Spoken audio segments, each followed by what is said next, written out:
Baik, selamat malam Bapak, Ibu, serta teman-teman. Assalamualaikum warahmatullahi wabarakatuh. Waalaikumsalam warahmatullahi. Ya, senang sekali kita bisa bertemu lagi dalam pelatihan sesi ketiga ini. Saya sangat respect sekali kepada Bapak, Ibu, serta teman-teman yang masih tetap bersemangat untuk hadir di sesi ketiga ini. Dan itu cukup memberikan sinyal kepada kami bahwa Bapak, Ibu, serta teman-teman memiliki komitmen yang luar biasa untuk terus belajar meskipun pelatihan diselenggarakan malam hari setelah melakukan berbagai aktivitas baik di tempat pekerjaan masing-masing maupun kesibukan lainnya di siang harinya. Topik pembahasan kita malam ini adalah tentang pemberian umpan balik kinerja. Baik, tanpa berlama-lama lagi, telah hadir narasumber kita Bapak Dadang Budiaji. Untuk itu langsung saja kita mulai dan melanjutkan materi.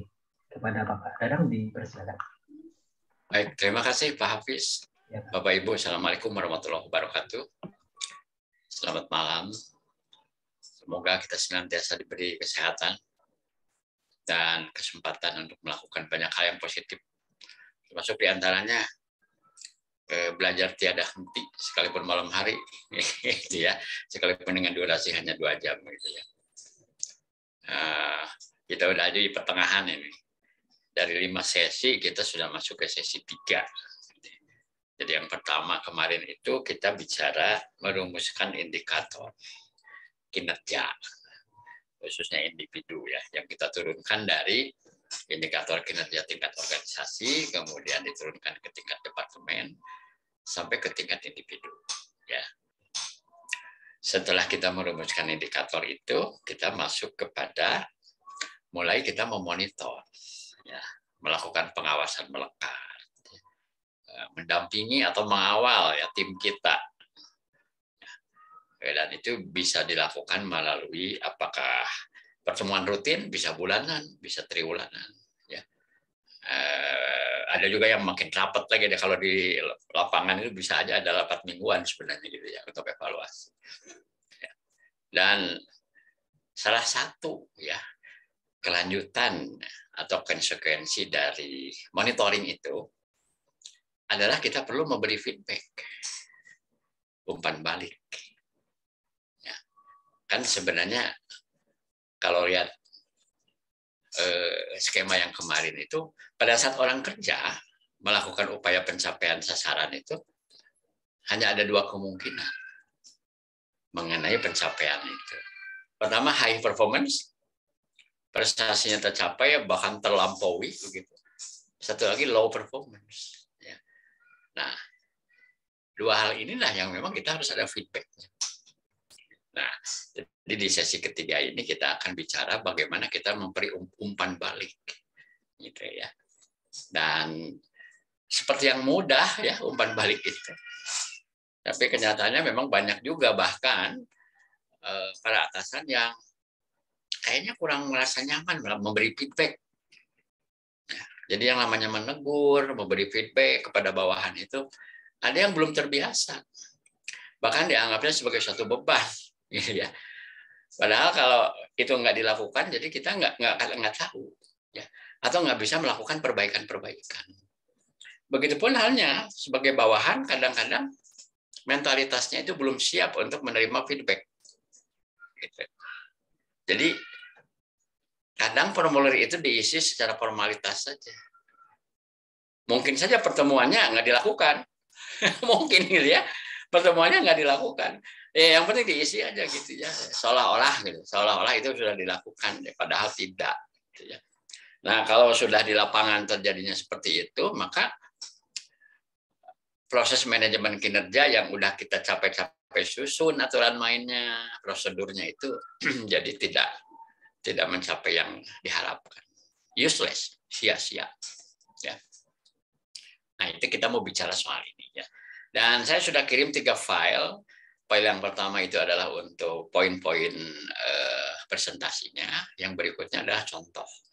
Jadi saya menyampaikan contoh formulir yang bisa kita gunakan sepanjang tahun itu kita gunakan. Sepanjang tahun dari mulai Januari sampai Desember itu kita bisa menggunakan formulir itu. Alat bantu ya.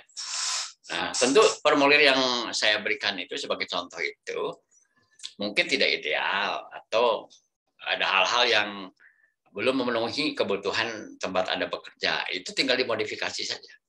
Ya.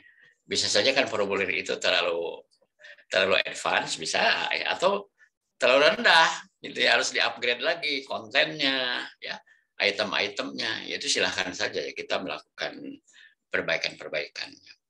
Yang kedua adalah formulir sederhana mengenai formulir coaching dan konseling.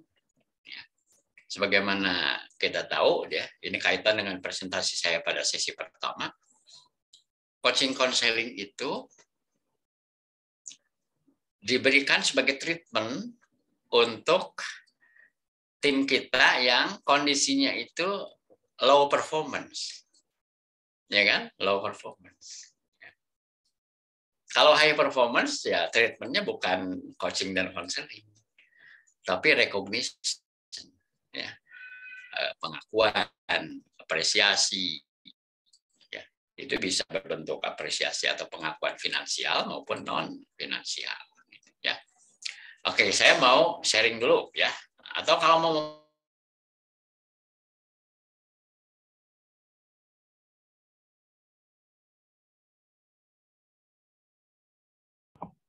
Terputus suaranya, Pak?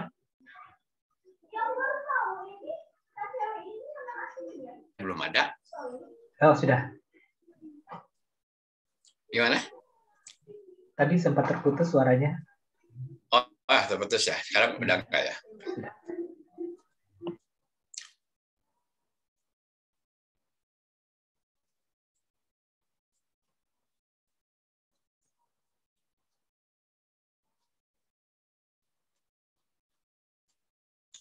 Sudah muncul ya, Pak ya? Sudah, Pak.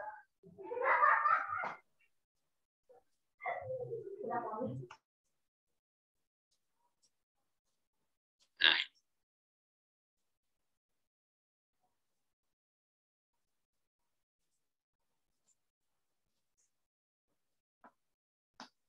udah muncul ya slide-nya ya? Belum. Oh, belum muncul slide-nya? Belum, Pak. Kelihatannya mesti diulang. Jadi langsung kepada file itu ya.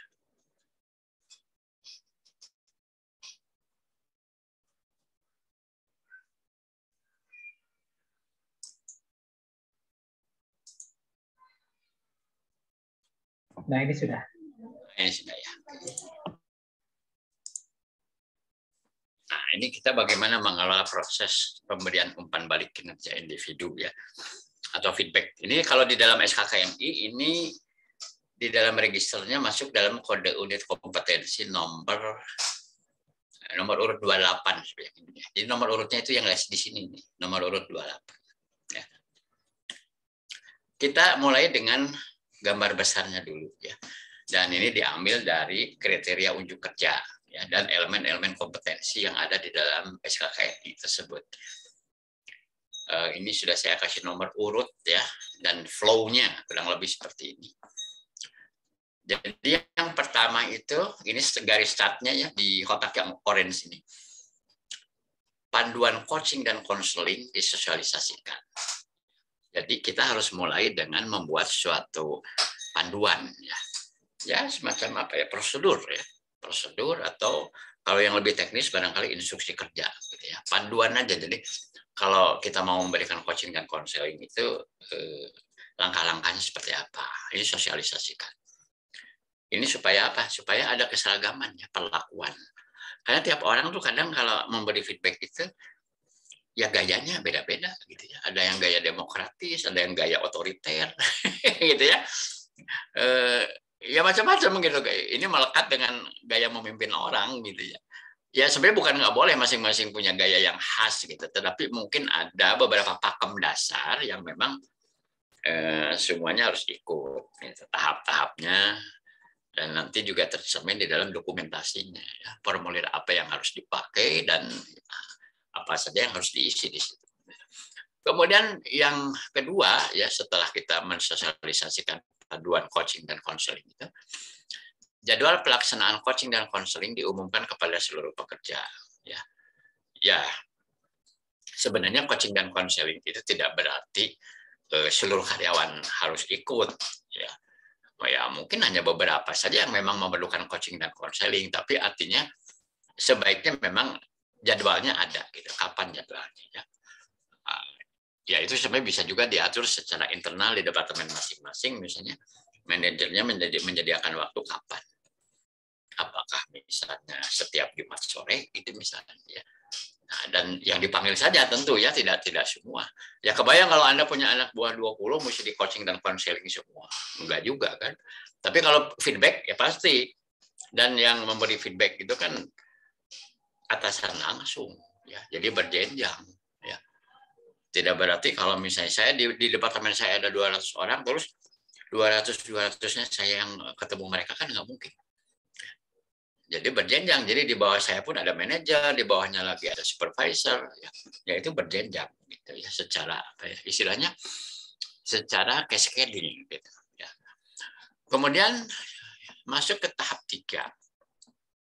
Fasilitas coaching dan konseling disiapkan sesuai kebutuhan standar dan prosedur. Ya, apa saja sih yang perlu disiapkan? Kalau yang pasti itu harus ada formulir, ya, harus diisi semacam checklist begitu, karena itu kan menyangkut dokumentasi. Yang paling prinsip itu kalau menurut saya. Yang berikutnya barangkali ruangan, ya. Ya, mungkin coaching and counseling ini kan nggak bisa dilakukan secara banyak orang ikut, kan yang lebih privasinya harus dijaga gitu. Jadi sebaiknya memang ada satu ruangan. Ya ruang meeting juga bisa dipakai sebenarnya. Kalau di biro-biro psikologi gitu ya, atau perusahaan-perusahaan besar ya disediakan ya ruang khusus, ruang coaching dan konseling gitu ya. Karena kalau di organisasi yang besar itu ada satu bagian khusus yang disebut bagian psikologi gitu ya. Tapi biasanya itu adalah konseling dan coaching profesional. Tapi yang kita maksud sekarang adalah yang dilakukan oleh atasan langsung sebenarnya. Gitu. Jadi tidak terlalu resmi, tidak terlalu ketat dengan standar profesional. Gitu. Jadi lebih kepada ini kan dalam rangka ya kita mengikuti pekerjaan tim kita dan kita memberi feedback. Ada yang perlu di coaching ya kita beri coaching, ada yang perlu di konseling ya kita beri konseling. Gitu ya. Kemudian masuk ke tahap yang keempat, pelaksanaan coaching dan konseling itu dimonitor sesuai panduan dan jadwal. Ya, ini adalah untuk memastikan gitu bahwa coaching and counseling yang dilakukan para atasan itu on the track, ya, sesuai dengan panduannya dan sesuai dengan schedule-nya. Terakhir, hasil coaching dan counseling ini dikompilasi sebagai bahan laporan. Jadi kalau secara birokrasinya seperti ini, ya. Tapi dalam praktek pelaksanaan di lapangan tidak perlu sekaku ini. Gitu ya. Yang lebih penting justru adalah proses feedback-nya itu berjalan dengan baik. Ya. Dan harus ada hasil. Jadi setelah kita memberi feedback itu ada hasil. Hasilnya apa? Perbaikan, improvement. Sesering apapun pertemuan feedback, ya, memanggil bawahan, terus ngobrol, diberikan umpan balik, tapi kalau tidak ada action plan yang dilakukan, maka pertemuan itu mungkin nggak ada gunanya. Gitu. Jadi yang lebih prinsip justru itu, ya, umpan baliknya memang ada, ya, berjalan dan memang dilakukan oleh atasan bawahan dan ada improvement yang dilakukan. Ya. Oke, sekarang kita lihat ada latar belakang penting yang harus kita pahami. Kenapa sih feedback atau umpan balik itu penting? Gitu. Ya. Karena gini. Banyak di perusahaan-perusahaan, terutama perusahaan yang ya manajemennya mungkin masih tradisional, kalau kita menilai bawahan itu, banyak penilaian dilakukannya diam-diam, dan pendekatannya subjektif. Hampir nggak pernah terjadi atasan bawahan ketemu untuk membahas kinerja, gitu.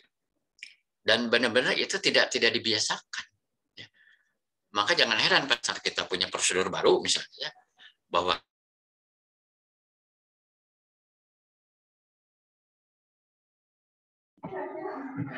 hilang suaranya Bapak.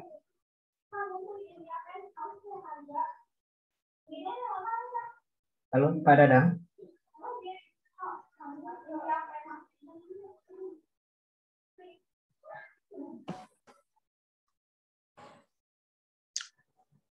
Terputus ya barusan.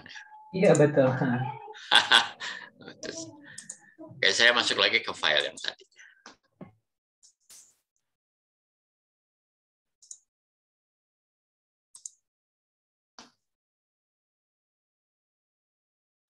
Nah, kenapa umpan balik atau feedback ini penting? Ya.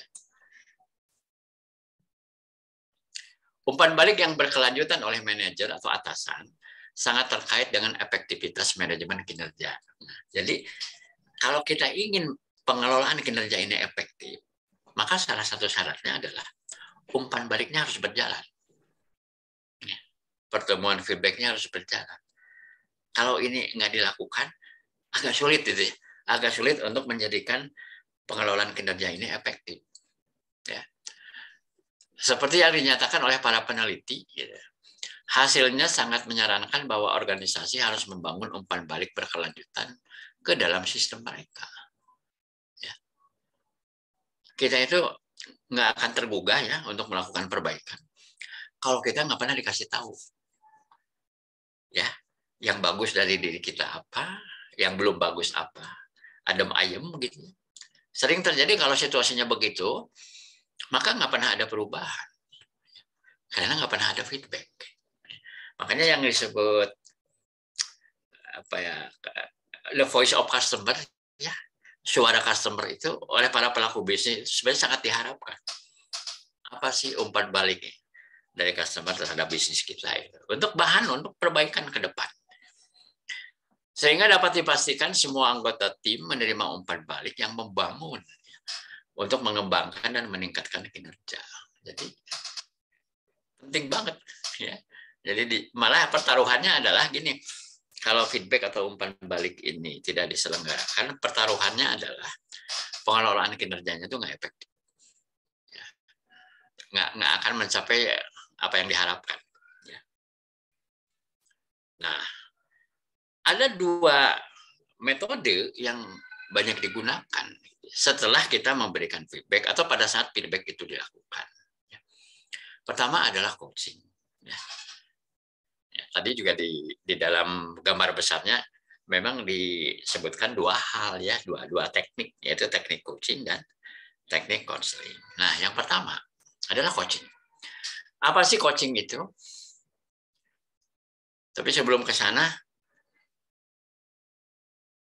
pada saat saya mendengar istilah coaching, ya dulu saya mendengar istilah coaching pertama kali, yang kebayang oleh saya itu apa? Dunia atlet itu yang kebayang oleh saya itu.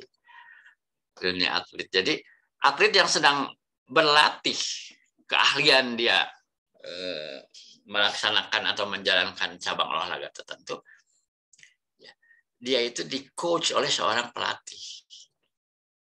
Atau mungkin ingat dulu waktu kita sekolah SMP atau SMA, misalnya pelajaran olahraga, ya, misalnya olahraga basket, misalnya basketball, ya. Guru olahraga kita ini memandu kita bagaimana kita membawa bola, ya. Kemudian memasukkannya ke keranjang sesuai dengan aturan main. Yang terjadi di lapangan bola basket itu adalah si guru atau si pelatih pertama-tama memberikan contoh dulu, ya, bisa sekali, bisa dua kali. Kemudian para siswa itu diminta menirunya, memperagakannya satu persatu. Kemudian diberikan feedback, ya, apa yang bagus, apa yang kurang. Kalau kurang disuruh diulang lagi. Jadi sebenarnya sederhana kalau kita lihat dan itu cukup mewakili ya kalau kita lagi mau memahami yang namanya coaching gitu. Jadi saya berangkat dari dunia atlet atau dunia olahraga, ya, seperti itu.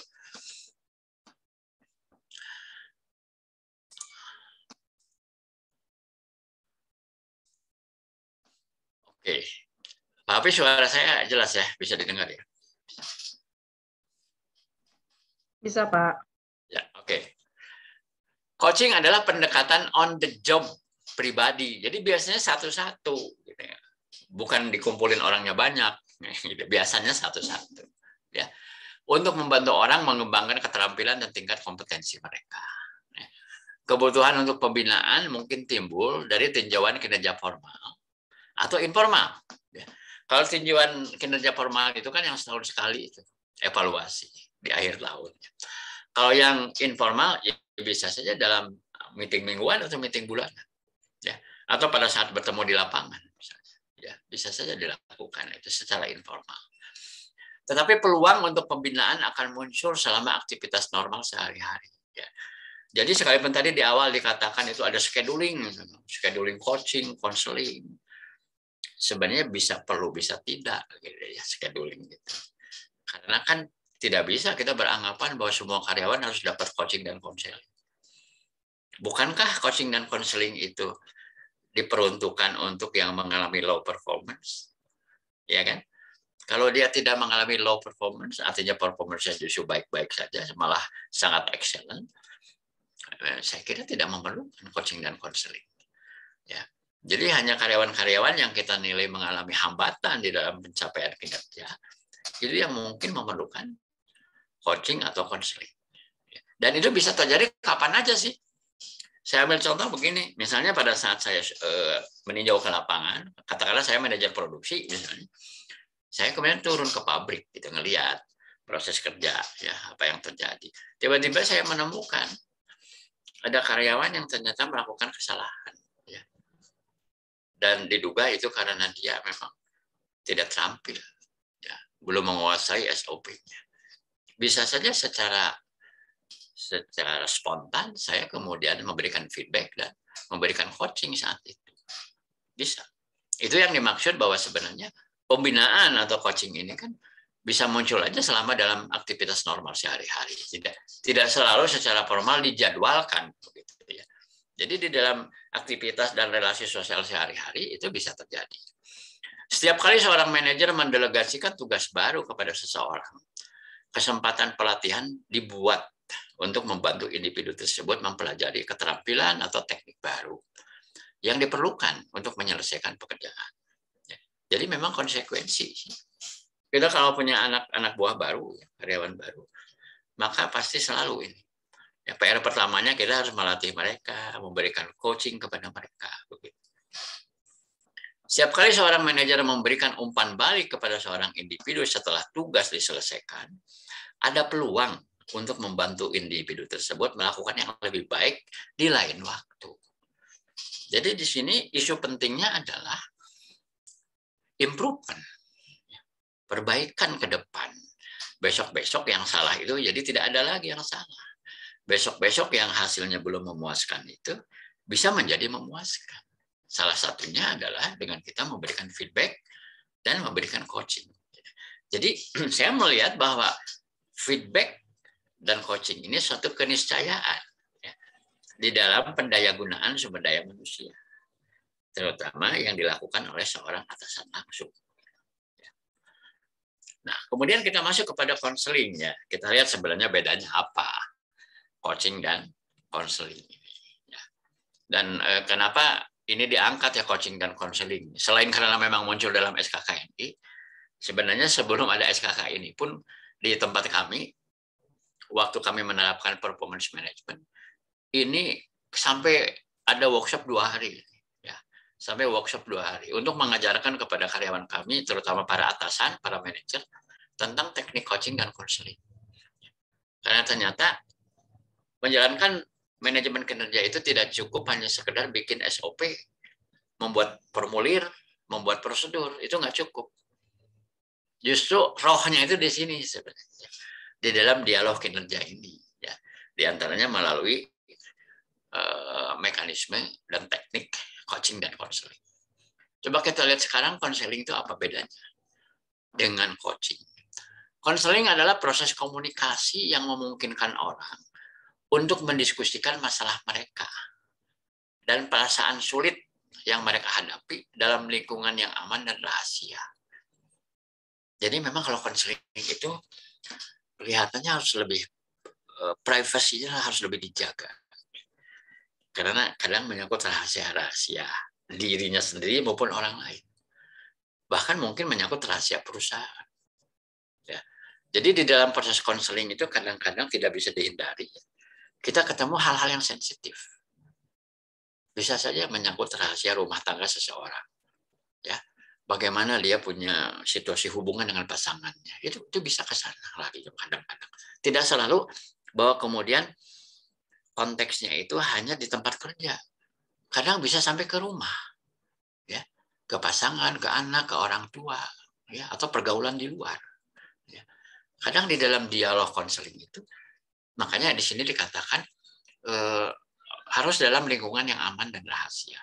Ya, yang harus orang merasa nyaman untuk mengungkapkan persoalan-persoalan yang mereka hadapi, kendala-kendala yang dihadapi. Secara umum, ini adalah proses yang dicari orang ketika mereka ingin mengubah sesuatu dalam hidup mereka. Atau sekadar mengeksplorasi pikiran, ya, dan perasaan mereka secara lebih mendalam. Ya. Orang diberi waktu untuk menyampaikan curhat, kekesalan, keluhan-keluhan. Ya.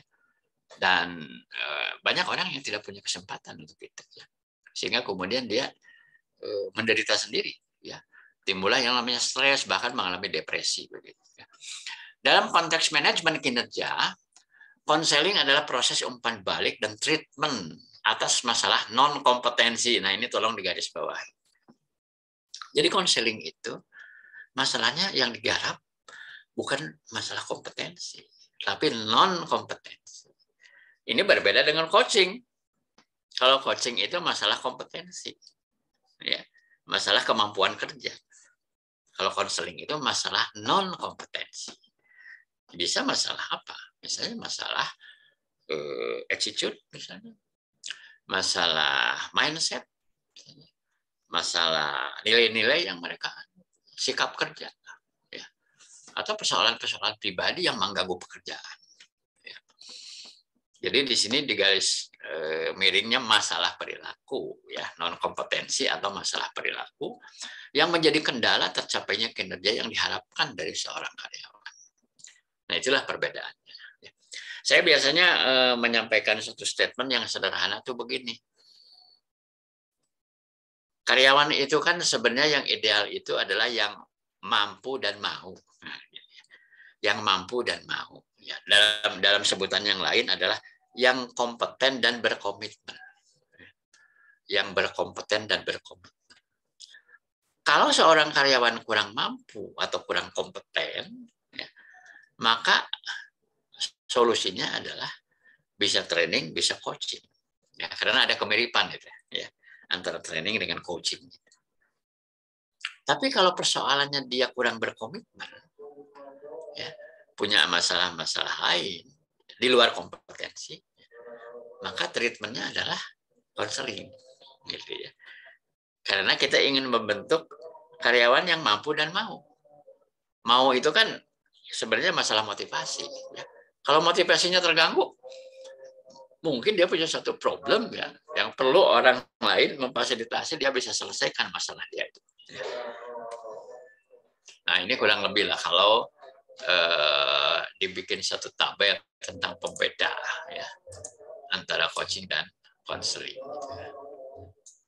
Bapak Ibu, kita break dulu ya untuk supaya Adan bisa sampai selesai.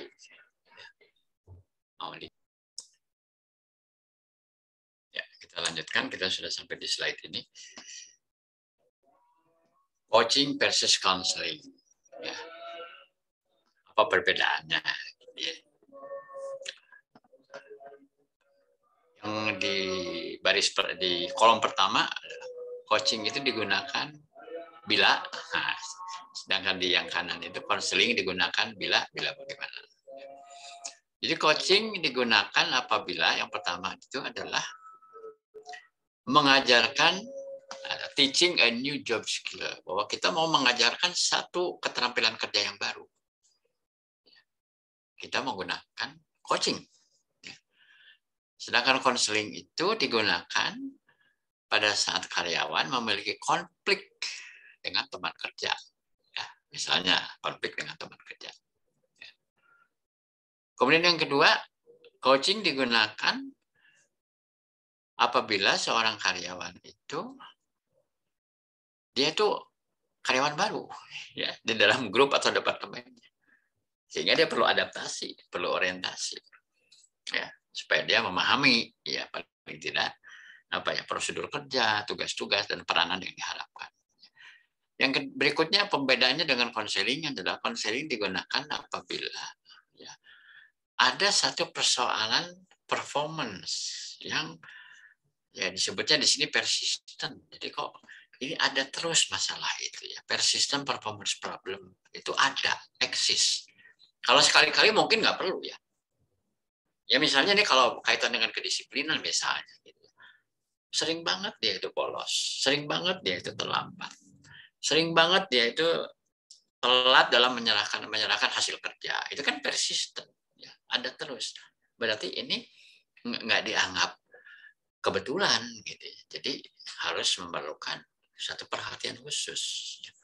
Kemudian yang berikutnya, coaching itu digunakan apabila seorang karyawan membutuhkan persiapan ya, untuk tantangan-tantangan atau penugasan yang lebih.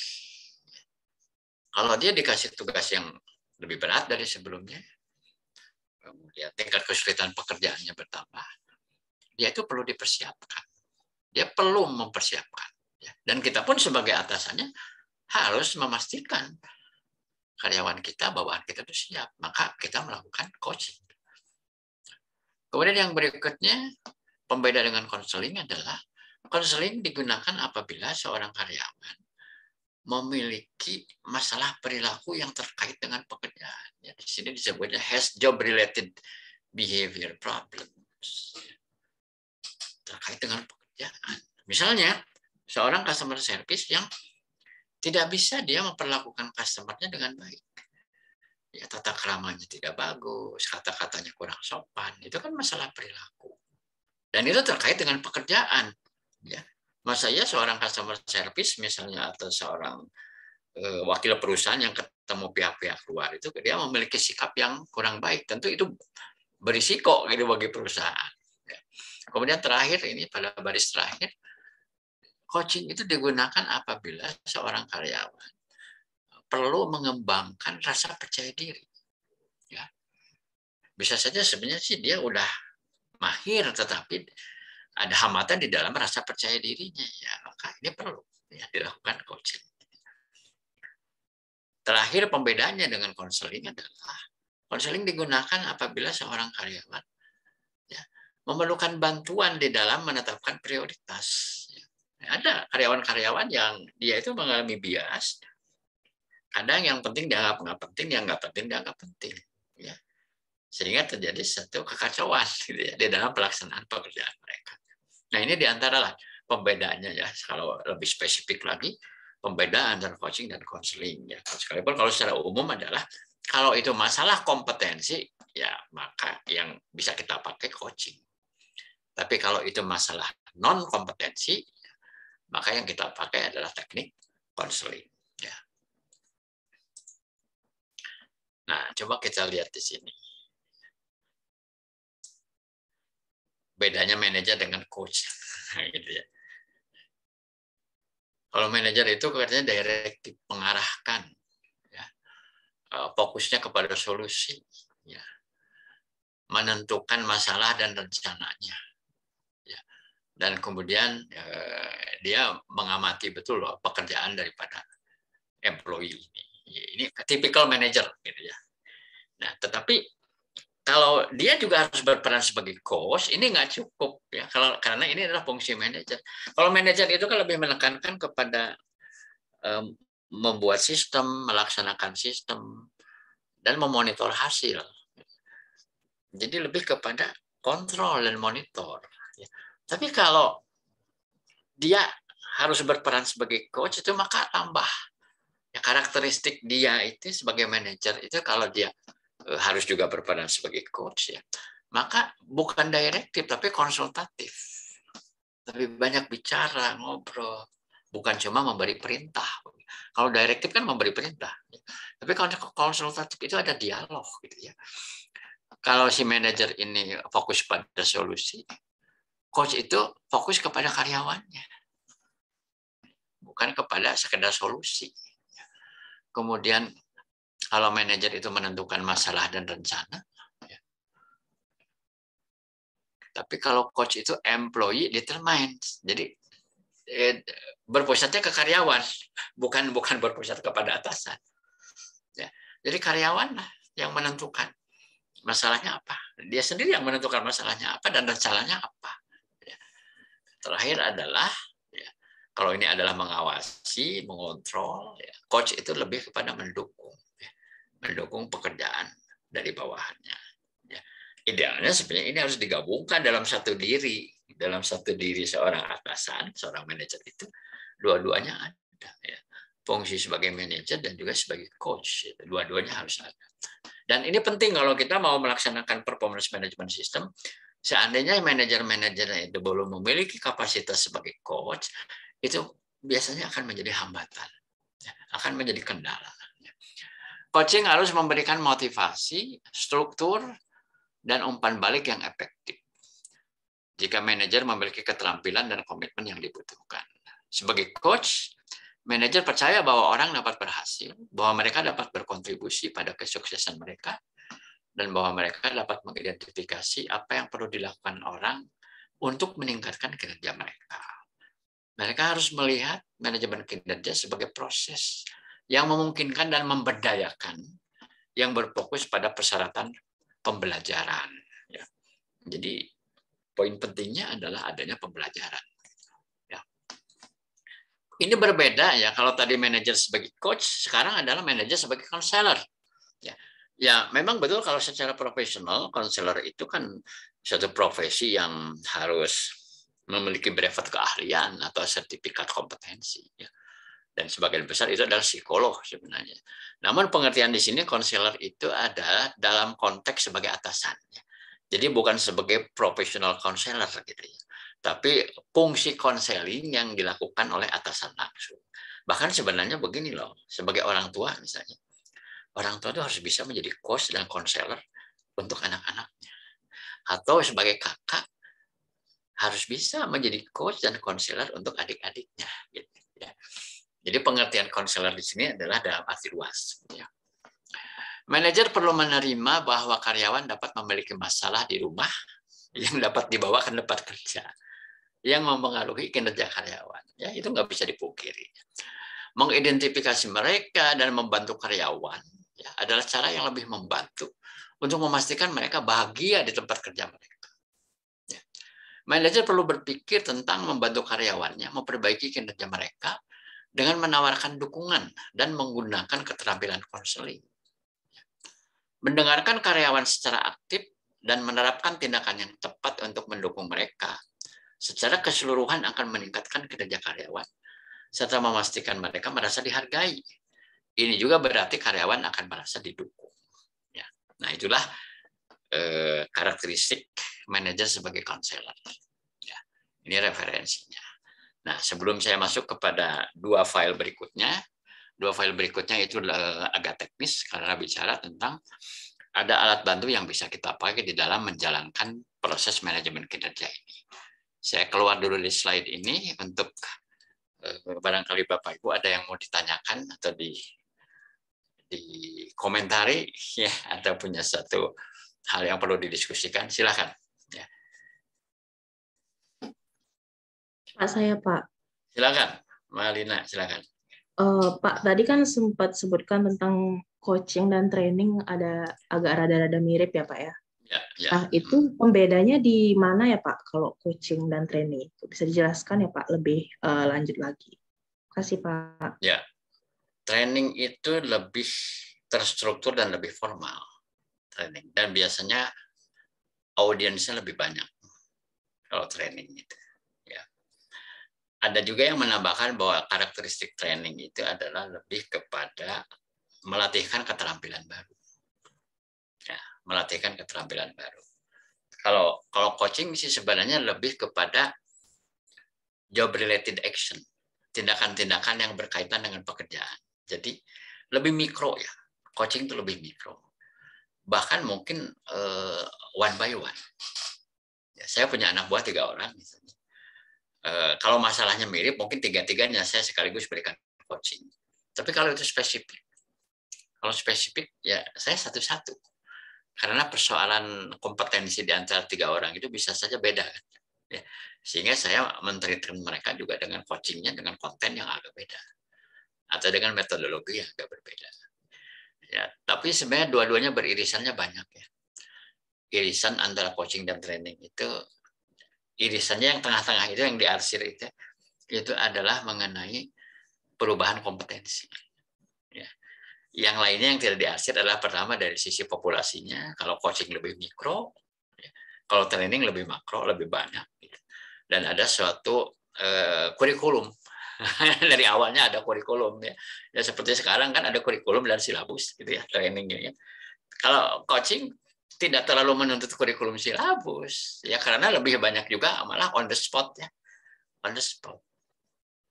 Saya tadi di awal memberikan ilustrasi itu, kita belajar membawa bola basket ya. Iya. Masukin ke keranjang kan. Dan itu si pelatih olahraga kita itu bisa on the spot ya di lapangan basket. Langsung diberi feedback, kemudian dikoreksi, harusnya membawanya begini, coba kamu lakukan, latih beberapa kali kan begitu. Nah, itu contoh coaching gitu ya. Oke, baik Pak. Ya. Silakan mungkin yang lain, Mbak Haripah.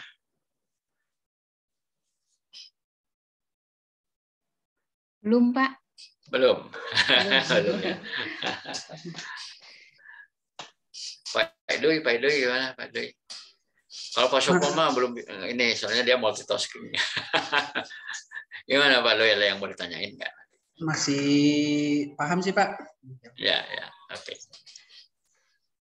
Tapi apakah sekarang ada satu pemahaman baru bahwa memang nggak bisa dihindari ya coaching dan counseling itu, kalau nggak dilakukan bisa membuat pengelolaan kinerjanya nggak maksimal. Terutama kan feedback, coaching, counseling. Karena di tempat saya juga pernah beberapa kali menerapkan performance management ini, bahkan dibantu oleh konsultan. Gitu ya.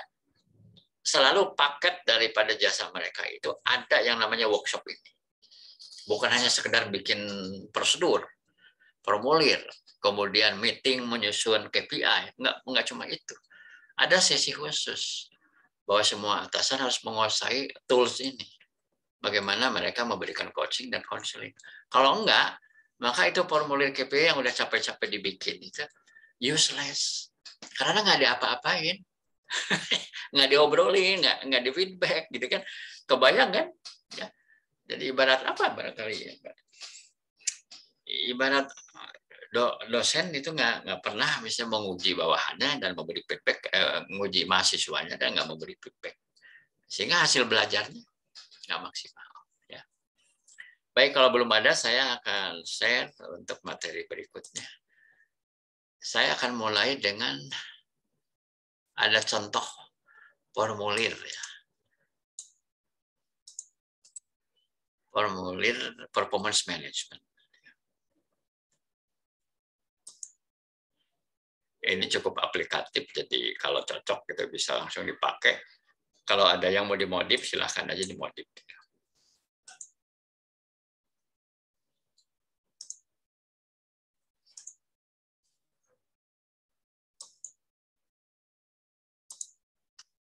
Nah, ini contoh formulirnya. Sudah muncul ya? Sudah. Ya. Nah, ini formulir ini namanya formulir Performance Plan Review and Evaluation, disingkat PRE. Plan Review Evaluation. Periodenya di sini sudah ditulis. Januari sampai Desember 2022. Nah, anggaplah untuk tahun sekarang. Gitu ya.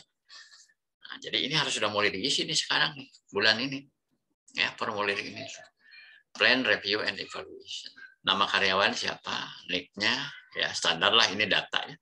Departemen dan bagian apa, jabatan dia apa, jabatan atasan langsung, kemudian nama atasan langsung ya. Jadi kalau yang ini tuh nama jabatannya, kalau yang kanan itu nama orangnya, nama atasan dia itu siapa. Jadi atasan langsung itu yang dia report secara langsungnya ke siapa, gitu ya. Misalnya kalau operator ke supervisor, supervisor ke kepala bagian kepada manajer, manajer kepada direktur. Nah, ini yang pertama adalah tabel plan, tabel rencana. Di sini ada nomor urut 1 sampai 7 ya. Jadi di sini key performance indikatornya atau KPI-nya dipecah menjadi 7 ya. Nah, nanti ini apakah Anda mau menggunakan perspektif balance scorecard menjadi 4 begitu, boleh saja. 4 atau 4-nya kemudian setiap satu nomor dipecah 2 ya, misalnya finansial 2 KPI, misalnya aspek keuangan 2 KPI, aspek customer 2 KPI misalnya, aspek internal business process 2 KPI, kemudian aspek learning and growth misalnya 2 KPI, bisa saja. Kebetulan contoh yang saya tampilkan ini menggunakan indikator pertama produktivitas, kedua kualitas, ketiga biaya atau cost, keempat adalah delivery atau cycle time, proses kerjanya berapa lama waktunya, yang kelima safety atau keselamatan dan kesehatan kerja, yang keenam adalah moral kerja. Moral terdiri dari kehadiran, tidak terlambat, tidak pulang cepat, dan kepatuhan pada aturan. Dan yang ketujuh adalah peningkatan kompetensi. Nah, ini sebenarnya ada titik 2 itu kita isi produktivitas. Atau kalau sudah cukup tegas produktivitas yang nggak usah ada keterangan. Kalau kualitas ini bisa saja kita isi di sini misalnya tingkat defect, tingkat defect. Atau kalau itu bisa terwakili dengan uraian di kolom ketiga ini, pencapaian terbaik terakhir tahun 2021 ya berapa? Jadi tahun kemarin itu pencapaian terbaik kita berapa? Cantumkan di sini. Ya. Nah, ini sebenarnya ada style formulir kayak gini adalah satu style yang bisa mendorong improvement. Jadi ada benchmark. Benchmark kepada masa lalu, prestasi kita yang terbaik itu berapa? Jadi di kolom yang berikutnya nih, pencapaian baru yang ditargetkan tahun 2022 berapa? Ya, berarti kan harus ada bertumbuh kan? Ya kalau sama saja misalnya ini produktivitas 10 misalnya ya. Angkanya. Pencapaian barunya 10. Ya bukan pencapaian baru dong gitu ya. Enggak ada pertumbuhan. Ya, kita harus meningkat apakah menjadi 12 itu misalnya. Ya. Nah, kemudian kualitas misalnya defect rate tahun lalu yang terbaik itu 1%.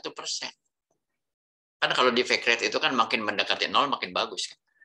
Artinya kalau defect rate-nya itu 0 artinya 100% barangnya itu layak jual, tidak ada yang cacat begitu ya. Cost ya. Biaya, biasanya yang menjadi pembanding biaya itu budget, anggaran. Ya, kalau masih dalam batas-batas anggaran ya berarti sih diterima ya, nggak ada masalah. Tapi kalau sering over budget, ngabisin uang lebih banyak daripada yang dianggarkan, ya berarti ada kesalahan di situ, ada boros di situ. Ya. Kemudian cycle time, ya, proses. Misalnya kalau saya ambil contoh yang konkret, kita kalau pesen Pizza Hut gitu ya, makan di Pizza Hut, ya selalu mendengar waiternya selalu bilang dalam 15 menit akan disajikan. Itu kan standar. Standarnya pelayanan dari Pizza Hut itu kalau kita pesan pizza, maka pizza itu nyampe di meja kita itu 15 menit kemudian. Ya kalau yang saya alami di Bandung, Jakarta kayak gitu. Nggak tahu di Bali sama nggak nih? Kayaknya sama ya. Ya, Maha ya. Sama, Pak. Sama 15 menit ya, betul ya. 15 menit standarnya itu. Kalau McDonald kalau kita beli ya di counternya McD gitu. Pesan ayam goreng atau burger, itu standarnya itu 1 menit ya kalau saya nggak salah. 1 menit ya. Bahkan mereka bersedia ngasih apa ya?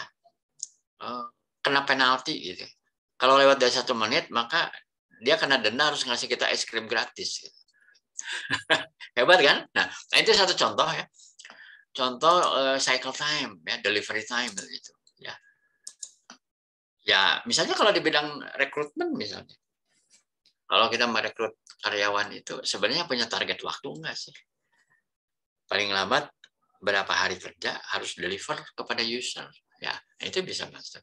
Jadi kalau misalnya pencapaian terbaik terakhir kemarin itu misalnya 30 hari, apakah mau tetap 30 hari? Kalau kita orientasinya kepada peningkatan berkelanjutan, maka targetnya harus lebih baik dong tahun 2022. Ya. Kemudian safety.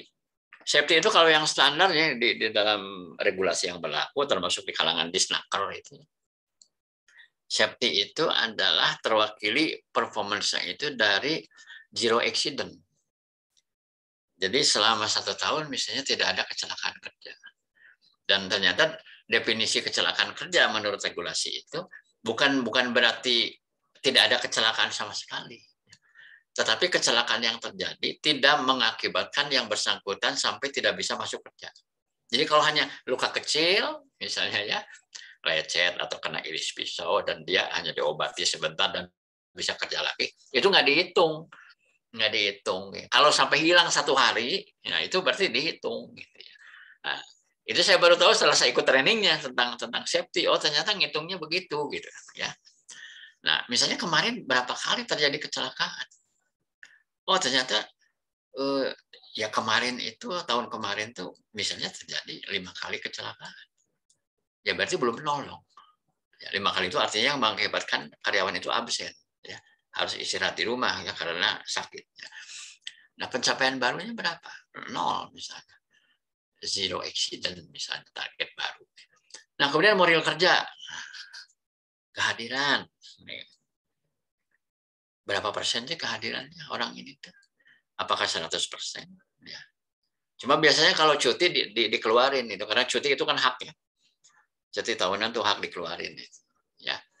Nah, jadi di luar cuti dihitung, termasuk sakit pun dihitung. Sakit dihitung, apalagi izin, apalagi alpa, ya, itu dihitung gitu ya sebagai pengurang. Ya. Tidak terlambat. Ya. Apakah 0 misalnya? Tidak terlambat. Terlambatnya 0 artinya tidak terlambatnya 100%. Tidak pulang cepat. Patuh pada aturan. Nah, kalau ini bisa diplot, ya. Jadi dibikin saklek aja ini sebagai target. Ya, karena yang terbaik kan ini, hadir 100%, tidak terlambat 100%, tidak pulang cepat 100%, patuh pada aturan 100%. Ya. Salah satu ukuran patuh pada aturan itu, dia tidak sampai mendapatkan surat peringatan. Gitu ya. Tidak sampai mendapat SP dari atasannya. Nah, kemudian peningkatan kompetensi. Ya. Yang belum dikuasai apa sih? Nah, yang akan dikuasai apa? Jadi ini adalah untuk learning and growth-nya terwakili di sini sebenarnya, ya peningkatan kompetensi. Ya. Nah, tapi di kolom berikutnya nih, ini kolom ke-5 ya, target akan tercapai pada bulan berapa dari periode 1 tahun ini. Ya, cantumkan di sini. Jadi jelas kita itu punya deadline gitu, ya, untuk mencapai ini itu kapan. Ya. Jadi ada upaya meningkatkan pencapaian. Nah ini plannya, dan ini dibicarakan, tidak sekedar top down, ya, tapi dibicarakan, disepakati ya antara atasan dengan bawahan. Gitu ya. Ya bisa saja di sini dalam rangka bikin ini pun agak ada perdebatan, yang nggak ada masalah. Tapi yang penting ujung-ujungnya harus sepakat aja gitu. Yang penting kan masing-masing juga punya argumentasi dan bisa bersepakat yang cukup reasonable. Kalau reasonable saya kira kedua belah pihak atasan bawahan akan setuju. Tapi yang harus digarisbawahi itu begini, tahun ini tuh harus lebih baik daripada tahun sebelumnya. Harus ada improvement. Oke, sebelum saya lanjut, silakan ada komen atau pertanyaan tentang formulir ini. Di yang tabel pertama ini, silakan. Kira-kira sulit nggak kalau ngisi ini? Kebayang nggak? Di tempat kita bisa dilaksanakan nggak ini untuk mengisi tabel ini?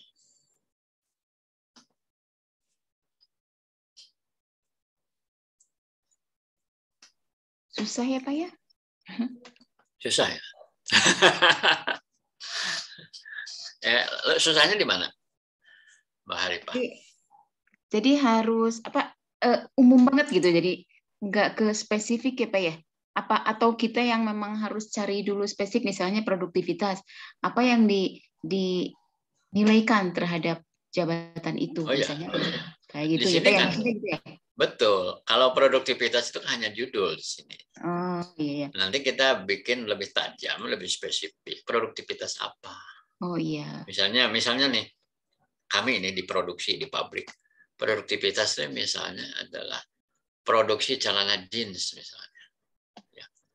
Tahun 2021 itu adalah 12 potong per hari. Spesifik nggak? Nah, kalau ditulis kayak gitu. Pasti spesifik kan? Iya. Nah, nanti tahun 2022 Spesifik. mau berapa? Gini. Jadi ini memang harus ada tambahan uraian di sini. Disesuaikan dengan departemen masing-masing atau proses kerja masing-masing begitu. Produktivitas apa? Nah, ini kan pasti kaitannya dengan output. So, sekarang misalnya di bidang rekrutmen misalnya. Rekrutmen apa ya? Produktivitas apa?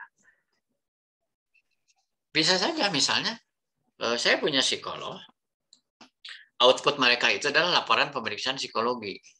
Ya, dalam sehari mereka bisa menyusun laporan pemeriksaan psikologi itu berapa orang. Misalnya produktivitas penyusunan laporan psikologi. Bisa kan spesifik kan? Tahun kemarin misalnya sehari 5 laporan.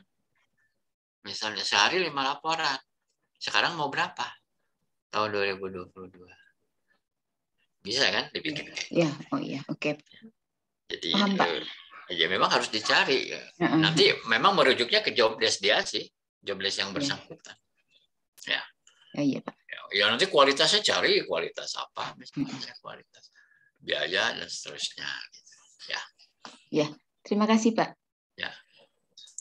Yang lain gimana? Ada kesulitannya di mana nih kira-kira?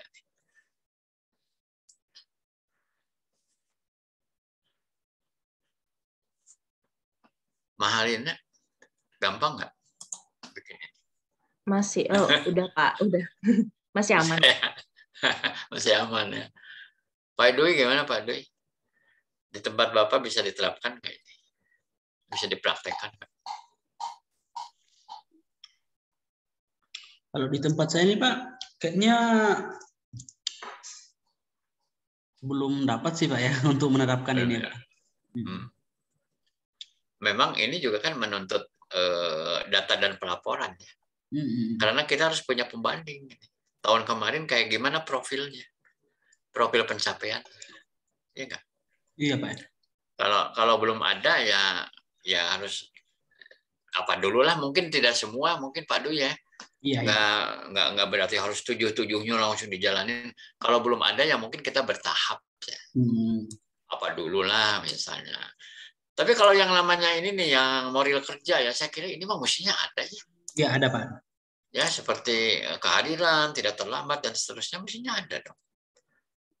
Ya nggak? Karena ini sering juga kaitannya dengan payroll kan. Hampir nggak mungkin nggak ada lah. Ya, yang nomor 6 pasti ada gitu.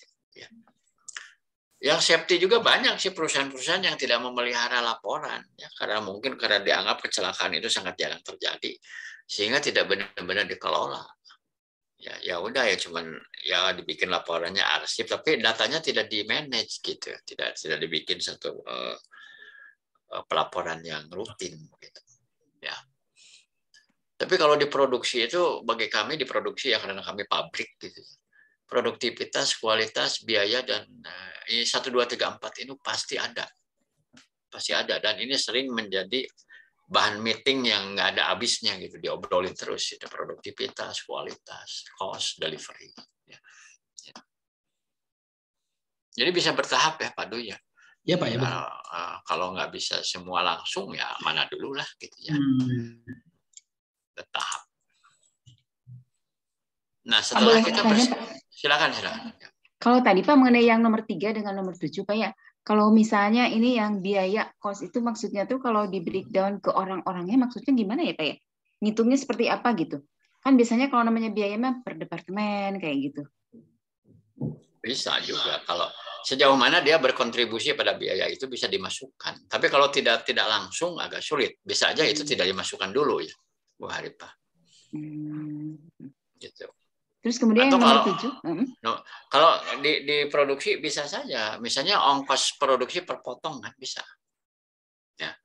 Di pabrik kami bikin celana, misalnya jatuhnya per celana berapa ongkosnya? Realisasi terbaik berapa? Misalnya 10.000 per potong.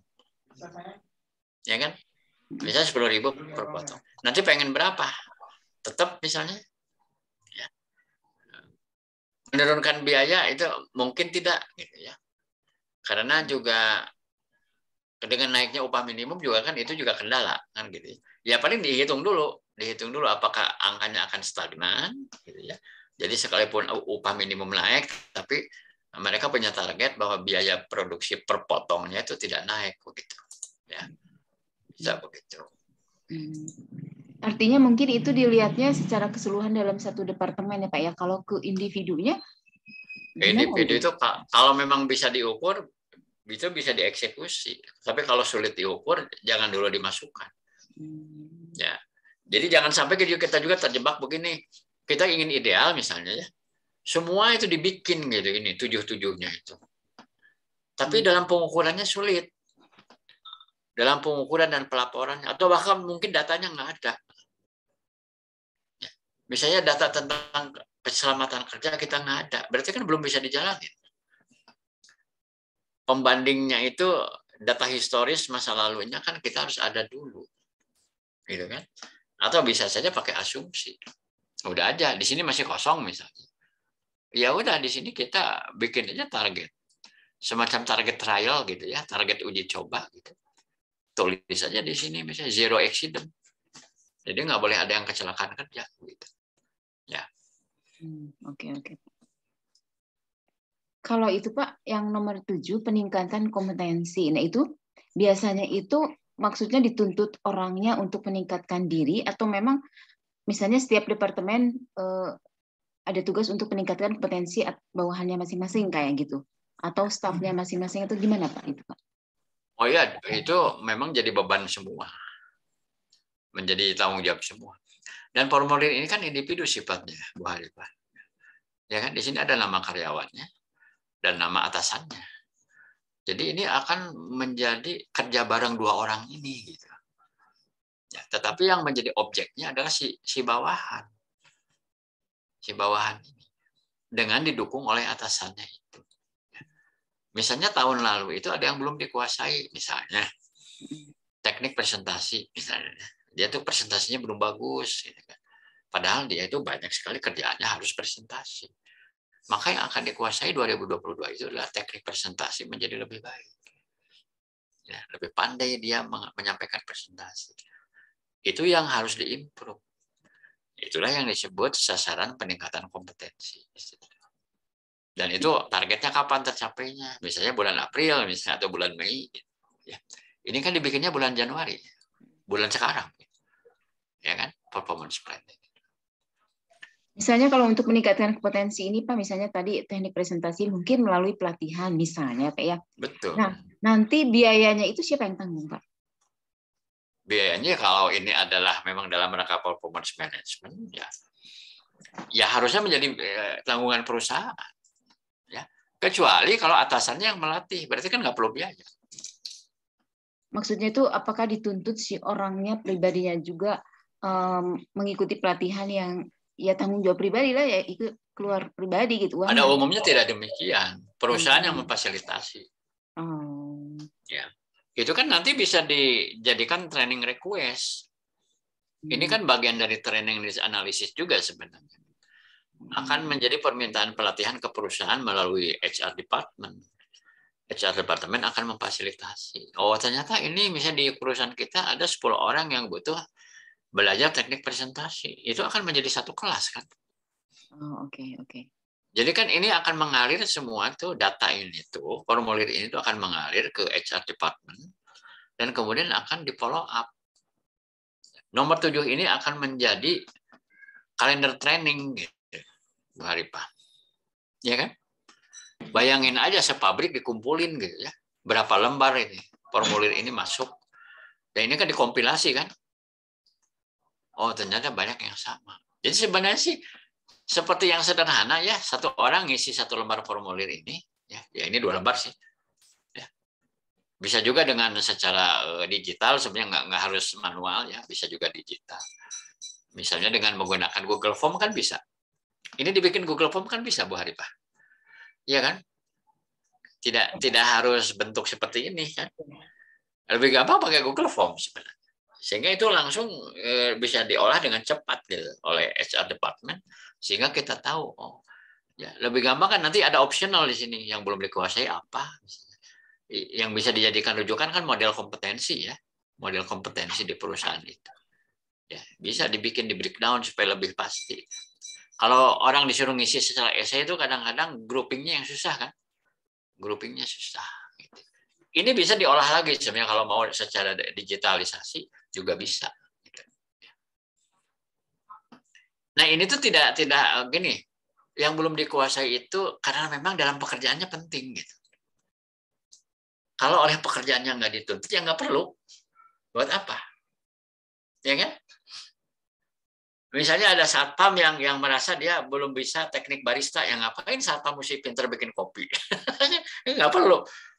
Ya, kalau di kafe mungkin ya karena ada barista, mungkin dia belum mau sih teknik bikin cappuccino, misalnya teknik bikin kopi yang aneh, yang kekinian, ya dia harus belajar. Gitu. Ya. Jadi harus job related artinya ya, harus ada keterkaitan dengan pekerjaan. Ya. Gitu, Mbak Haripah. Ya, baik Pak, terima kasih Pak. Ya. Pak, saya mau tanya Pak. Silakan. Pak, itu kan ada yang ini ya nomor 7 peningkatan kompetensi yang belum dikuasai. Nah, kalau misalnya nih Pak ada case, jadi ada ini ya di bagian kualitas itu banyak defect produk gitu Pak ya. Nah, kira-kira kalau dilihat kan dari poin yang belum dicapai gitu kan ya, karena banyak defect berarti dia performa yang sudah di tahun ini itu belum banyak tercapai gitu ya Pak ya untuk produk-produk yang bagus gitu. Nah bisa nggak itu dicantumkan di yang belum dikuasai itu loh Pak, jadi di kolom peningkatan kompetensi itu. Ya kalau masalah banyak defect itu karena memang kompetensi gap, maka itu akan masuk ke nomor 7. Ya Oke, kan? Pak. Iya. Tapi kalau masalahnya misalnya bahwa perusahaan sendiri beli bahannya selalu jelek kan susah ngomong. Itu bukan masalah kompetensi ya. Okay. Tapi masalah logistik, masalah persediaan bahan yang salah beli gitu ya, atau pengennya murah ternyata barangnya jelek. Itu mah manajemen yang harus tanggung jawab gitu. Oh, ini atau lebih mesin sering rusak kan bisa terjadi. Iya, berarti dicari dulu gitu Pak ya akar permasalahannya gitu ya. Betul.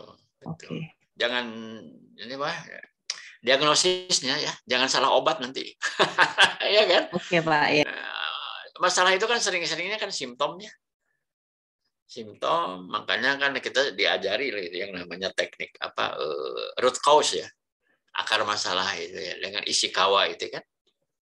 Dengan pipe Y ya, dengan fishbone itu kan sebenarnya untuk menemukan ternyata masalah itu sebenarnya hanya gejala. Ibarat demam hubungannya dengan COVID apa? Ya kan? Demam itu kan simptom. COVID adalah the real penyakitnya. Gitu. Oke Pak, iya. Ya. Iya Pak. Ya. Oke, kita masuk ke yang bagian berikutnya. Nah, jadi sebenarnya yang berikutnya ini adalah nyambung dengan yang malam ini kita obrolin. Ya. Review. Ya, kita di sini akan memberi ini step kedua ketiga sebenarnya ya. Monitoring dan feedback. Ya, monitoring dan feedback itu ada diisinya di formulir ini. Jadi ini ada review atau tinjauan triwulanan. Jadi di sini menganut tinjauan 3 bulanan. Gitu ya. Triwulan 1 itu ditinjau ya, jadi Maret 2022. Jadi Januari ini kan ngisi formulir ini, ya kan? Nah nanti pada Maret itu kita mengisi bagian ini nih. Nah, ini tuh step 2 dan 3, yaitu memonitor dan memberi feedback. Memonitor dan memberi feedback. Mungkin saja harus ditindaklanjuti dengan coaching dan konseling. Gitu, ya. Jadi keterkaitannya itu demikian. Jadi pada bulan Maret itu atasan bawahan ini akan meluangkan waktu untuk ketemu ngebahas ini. Progresnya seperti apa. Kemajuan yang dicapai bagaimana. Jadi ngelihat ke sini. Gimana nih ya. Nah, jadi kolom ini yang dilihat nih. Target-target barunya itu udah tercapai belum. Apalagi kalau di sini targetnya Maret misalnya, ya kan? Kalau targetnya Maret, ya. Atau kalau targetnya itu Agustus, ya nggak masalah. Dilihat perkembangannya di bulan Maret seperti apa, diobrolin di situ. Kemudian yang dicapai apa? Bisa saja sebenarnya yang ditargetkan Agustus ternyata Maret sudah tercapai, bisa, sangat bisa. Ya, paling nanti akan ada lagi improvement lagi, mungkin ada revisi di sini. Ya karena sudah tercapai dinaikin lagi targetnya gitu. Bisa aja ya kalau mau. Ya. Hambatan yang hadapi apa? Ya bisa internal, eksternal. Bisa menyangkut masalah kompetensi, bisa juga non kompetensi. Ya. Nah, kemudian action plan ini adalah untuk mengatasi hambatan. Ya misalnya saya ambil contoh, nah ini delivery time itu ternyata tidak bisa bergerak dari tahun kemarin. Itu kita belum bisa membaik. Malah ada beberapa malah lebih jelek dari tahun kemarin. Ini masalah delivery. Ya, ternyata setelah didiskusikan misalnya, ternyata persoalannya bukan persoalan bahwa kita kurang upaya, ya. Bukan persoalan bahwa kita kurang kompeten, tapi ada hambatan eksternal misalnya. Misalnya apa? Ternyata ekspedisi yang jadi partner kita itu sering melakukan kesalahan. Sehingga barang-barang yang kita kirim ke customer itu selalu terlambat. Berarti faktor eksternal kan? Ya kalau masalahnya itu kan solusinya bukan coaching dan konseling. Betul kan? Tapi bagaimana manajemen melakukan pembahasan dengan pihak partner kerja kita supaya mereka bekerja lebih baik. Karena kalau enggak, perusahaan kita dirugikan. Malah mungkin saja kita kena denda ya. Karena kita sering kirim barang itu telat. Ya. Itu satu contoh. Ya. Jadi contohnya adalah obrolan-obrolan yang seperti itu ya. Dikukuhkan atau dituangkan di sini. Ya, dicatat di sini poin-poin pentingnya. Ya. Oke, gimana? Untuk yang ini gimana? Ada kesulitan nggak kira-kira untuk menjalankan ini tinjauan triwulanan ini?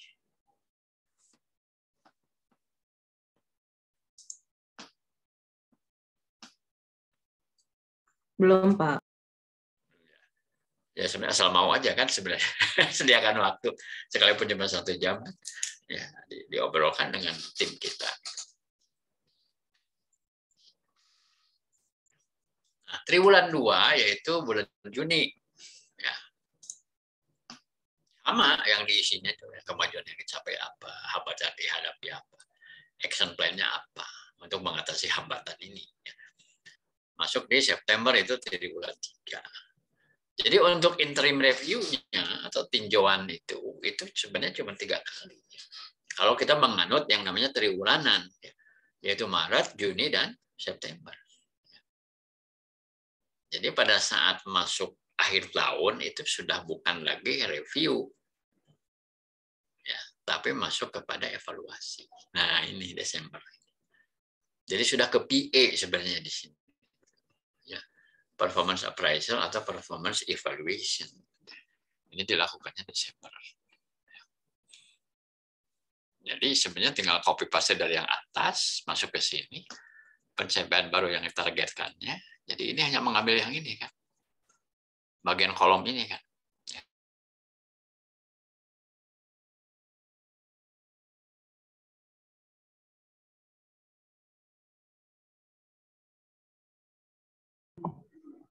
Putus suaranya Pak Dadang.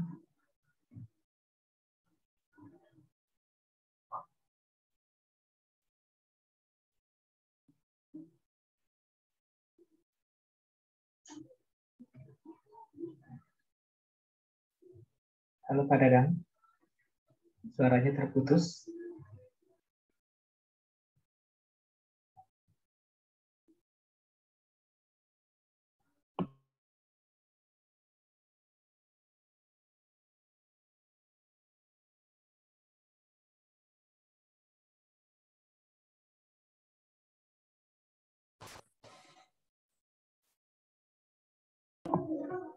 Ya sudah. Terputus. Oke, ini koneksinya ini kurang bagus. Oke, saya ulang. Nah, kita ada di sini tadi. Nah, kita ada di sini. Jadi ini kita masuk di evaluasi ini. Desember, ya, bulan Desember. Jadi dengan data-data yang ada, kita tentukan pencapaiannya berapa persen. Produktivitas, kualitas, biaya atau cost-nya, delivery atau cycle time-nya, safety-nya, moral, ya, peningkatan kompetensi. Ya. Nah, tinggal kalau dikaitkan dengan yang kemarin, ada yang tahu nggak yang perlu ditambahkan di tabel-tabel ini itu apa? Terutama di sini. Ya bisa, harusnya ada yang diselipkan di sini. Pada saat kita menilai, untuk ujung-ujungnya kepada skor, ini yang mungkin perlu ditambahkan ya. Weight. Yaitu bobot. Bobot weight. Oh ya, bobot ya. Jadi kalau kita punya 7, malah yang 6 ini beranak pinak kan? 61, 62, 63, 64. Atau mau digabungin ya bisa saja sih. Tinggal diberi bobot. Mau bobotnya apa kamu pukul rata semua? Atau mungkin ada yang kita ingin itu tuh lebih diperhatikan gitu. Apa misalnya? Kalau kita sangat sensitif dengan biaya, ya mungkin biaya digedein dibandingkan dengan yang lain. Ya, kalau kita sangat perhatian betul kepada yang namanya biaya, ya. Atau kualitas misalnya. Ya. Ada juga yang benar-benar terganggu dengan disiplin karyawan, dengan moral kerja. Ini nomor 6 diberi bobot besar. Jadi bisa saja tiap tahun pun tidak bisa sama, tergantung prioritas. Mana yang kita ingin bahwa itu harus menjadi perhatian yang lebih besar, harus menjadi prioritas. Ya. Jadi bisa diselipkan di sini mengenai bobot. Ya. Masukkanlah bobotnya berapa.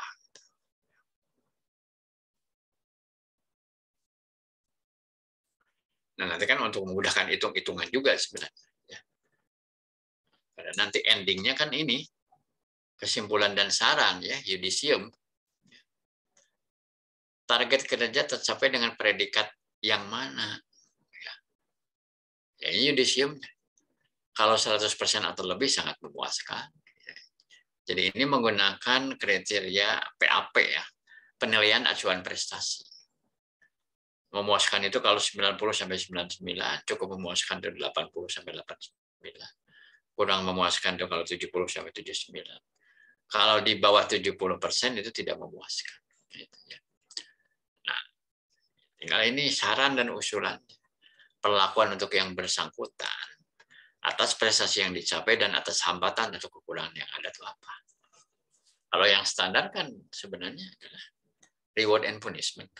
Yang standar itu kan reward and punishment. Atau mau ditambah lagi dengan promosi, mutasi, demosi kan gitu ya. Reward, punishment, promosi, mutasi, demosi. Ya. Atau coaching dan konseling dilanjutkan. Ya, bisa ada 7 gitu. Treatment atau rekomendasinya. Coaching, konseling. Ya. Atau mau tambah satu yang lebih ekstrim yang orang ini udah nggak bisa ditolong, PHK. PHK itu bisa 8 ya. 8 treatment yang memungkinkan gitu. Tergantung nanti profilnya, profil pencapaiannya seperti apa. Dan itu tidak akan mengejutkan kalau tinjauan triwulannya ini dilakukan gitu. Sehingga tidak ada yang namanya kejutan di akhir tahun, tuh nggak ada. Ya. Yang sering terjadi itu kan kalau kayak dulu ya ujian akhir nasional itu kejutan akhir tahun. Karena hasilnya tidak sesuai dengan ulangan harian. Gitu kan? Ya. Ada siswa yang sangat cerdas, pintar di sekolah itu, rajin gitu. Tapi tidak lulus ujian akhir nasional gitu. Dan bahkan dia jadi gagal dapat beasiswa. Itu kan konyol sebenarnya kayak gitu. Ya. Jadi justru dipertanyakan validitasnya. Validitas dari ujian akhir nasional itu. Dan saya bersyukur dihapus. Karena itu jadi apa ya? Perdebatan terus ya, polemik terus gitu ya. Ujian akhir nasional itu. Nah, dengan progres ya, tiap triwulan ada tinjauan, ada dialog. Itu nggak ada yang namanya kejutan, tidak ada. Semuanya predictable. Baiknya atau jeleknya itu predictable semua. Karena dikelola, minimal ada pertemuan tiap 3 bulan. Ada dialog di situ. Setuju nggak? Coba bayangin. Kalau tidak ada yang namanya dialog kinerja tiap 3 bulan. Gitu. Ujuk-ujuk dinilai jelek aja. Atau ujuk-ujuk dinilai bagus aja. Kita aja juga bisa bengong juga. perasaan saya kerja malas-malasan, tapi dinilai bagus ya kok hoki banget gitu ya. Itu kan artinya keliru. Ada sesuatu yang keliru di sana. Kalau terjadi ada orang dinilai buruk gitu dan dinilai terlalu baik tanpa satu justifikasi, tanpa satu skenario yang masuk akal gitu, ya. Jadi itu kan satu ya tiba-tiba aja begitu. Itu kan menandakan bahwa itu tidak terkelola dengan baik. Ya, tinggal tanda tangan di sini ya, karyawan yang bersangkutan sebagai ternilai, atasan langsung penilai, dan atasan si penilai ya mengetahui ya. Ya cuma 2 halaman kok ini, tinggal disempurnakan aja. Tadi mungkin Anda bisa tambahkan bobot, atau Anda mau bikin definisi lebih tajam di sini apa ya, atau Anda bikin beberapa kriteria misalnya untuk jabatan yang punya bawahan dan jabatan tidak punya bawahan. Jadi ya ini sebenarnya template dasar lah ya. Template dasar Anda bisa improvisasi lagi, ya, desain lagi sesuai dengan kebutuhan perusahaan masing-masing. Silakan, ada yang mau ditanyakan? Kira-kira kesulitannya apa kalau kita menggunakan formulir ini? Atau mungkin ada pertanyaan lain juga boleh. Ya. Silahkan.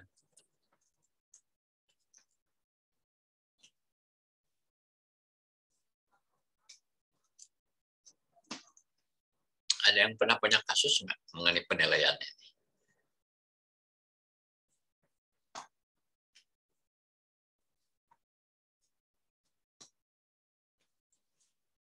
Kebanyakan sih perusahaan-perusahaan itu yang mengalami satu masa transisi antara performance appraisal menuju kepada performance management. Bahkan yang sebelumnya ada juga perusahaan yang belum pernah melaksanakan performance appraisal sama sekali. Jadi kalaupun ada misalnya orang dinaikin gaji, berapa naik gajinya? Itu sekian ratus orang karyawan itu yang mutusinnya 1 orang. Owner langsung. Mungkin pakai ilmu terawang gitu. Ilmu penerawangan aja. Pak Hafiz, kayaknya bagus ya kerjanya, ya tambahin segini. Pak Dadang banyak bolos itu misalnya, kurangin. Jadi pakai ilmu kira-kira gitu. Banyak perusahaan yang masih one man show ya. Jadi belum punya sistem mereka itu. Nggak punya data. Jadi penilaian itu dilakukan secara sepihak, secara subjektif, dan tidak berbasis data. Dan itu bisa menyesatkan. Betul kan? Jadi karyawan yang dinilai bagus dan kemudian dikasih kenaikan gaji rada gede, itu adalah yang wajahnya itu familiar di mata bos. Karena setiap pagi atau setiap pulang ketemu dan selalu senyum, membungkukkan badan. Di tempat saya terjadi dulu itu seperti itu. Ya, bos pernah bilang, Pak Dadang, si Pak Anu tuh bagus loh kerjanya. Emang kenapa Pak? Saya bilang. Kebetulan dia itu kepala satpam. Ya itu ya katanya. Nggak pernah pulang kalau saya belum pulang. Cuman itu ukurannya. Ada konyol juga gitu. Ya artinya kita belum punya sistem gitu. Apakah betul kepala security itu ukurannya kalau dia itu nongkrongin bos terus gitu? Dia itu nggak pulang kalau bosnya belum pulang. Kan agak kayaknya nggak nyambung juga. Kalau saya tuh nggak ngerasa itu logis gitu. Betul nggak? Kalau kita ngomong tentang misalnya prestasi tim security, menurut saya adalah dia bisa menciptakan keamanan dan ketertiban. KPI-nya tuh itu gitu. Ya, setuju nggak? Bukan bahwa dia itu lebih lama di pabrik gitu. Stay lebih lama. Dan itu pisau bermata dua loh. Ada karyawan lama-lama di pabrik itu kan apalagi harus dibayar lembur, ya nggak? Ya malah ngabisin uang malah. Karena harus dibayar lembur. Gitu. Itu satu contoh. Dan menurut saya masih banyak perusahaan-perusahaan yang masih seperti itu. Yang belum terkelola dengan baik. Isu-isu kinerjanya itu. Ya. Kemudian melangkah berikutnya, oke, sekarang setiap tahun dinilai, kasihlah formulir gitu ya. Formulir penilaian gitu. Banyak yang ternyata itu subjektif. Diisinya itu pakai ilmu kira-kira. Ya, kalau yang ini mestinya tidak pakai kira-kira karena mestinya ini terukur ini, ya kan? Kalau ini kan lebih kontemporer lah, lebih modern. Ya. Seperti ini kan kehadiran, jangan dikira-kira. Kehadiran, tidak terlambat, tidak pulang cepat, patuh pada aturan. Harus membuka data di payroll minimal, ya, tentang absensi karyawan. Ya. Di saya program payrollnya sudah bisa ngeluarin laporan ini orang per orang. Paling tidak nomor 1, 2, 3 nih. 1, 2, 3 itu udah bisa keluar. Misalnya nama saya adalah Budi Ajin, sekian, itu selama 1 tahun terakhir itu keluar. Kehadiran dan tidak hadirnya berapa banyak, terlambatnya berapa banyak, pulang cepatnya berapa banyak, ada itu. Jadi nggak usah diterawang oleh atasan, tinggal dilihat aja. Gitu. Ada data objektif. Yang lain pun mestinya sama ya, kalau apalagi sudah menggunakan IT ya, sudah terintegrasi sistem informasinya. Tentang produktivitas, tentang kualitas, tentang cost, cycle time, itu mestinya sudah terintegrasi. Jadi yang namanya penerawangan subjektif atasan itu makin sedikit makin bagus. Makin sedikit makin bagus. Ya. Untuk kompetensi pun sebenarnya ini nih. Ini kan bisa pakai satu prosedur yang ya lebih profesional. Apa namanya? Uji kompetensi. Ya, diuji saja kompetensinya, nilainya berapa? Oh, nilainya masih 70, harusnya 90. Spesifik. Ya, jadi ada prosedurnya, prosedur uji kompetensi. Bukan dikira-kira. Ya. Sekalipun tidak berarti bahwa kira-kira itu pasti ngaco, ya bisa juga ada yang tepat sih, dikira-kira juga. Tapi kalau mau lebih akurat, lebih presisi, ya itu kan pakai prosedurnya uji kompetensi. Gitu. Nanti keluar nilainya berapa. Dan kita punya standar minimal berapa. Misalnya standar minimal 80, ya berarti kalau dia masih 70, dia harus remedial gitu istilahnya, dia harus remedial. Ya, sehingga menjadi 80 gitu. Ya, tingkat kompetensinya. Ya.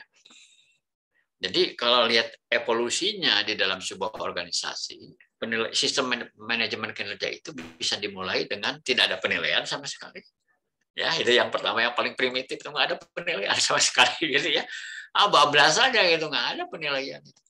Naikin gaji juga suka-suka aja, bosnya lagi baik dinaikin gitu, lagi suntuk nggak dinaikin kan gitu. Kedua, ada penilaian saja, tapi tidak ada pengelolaan.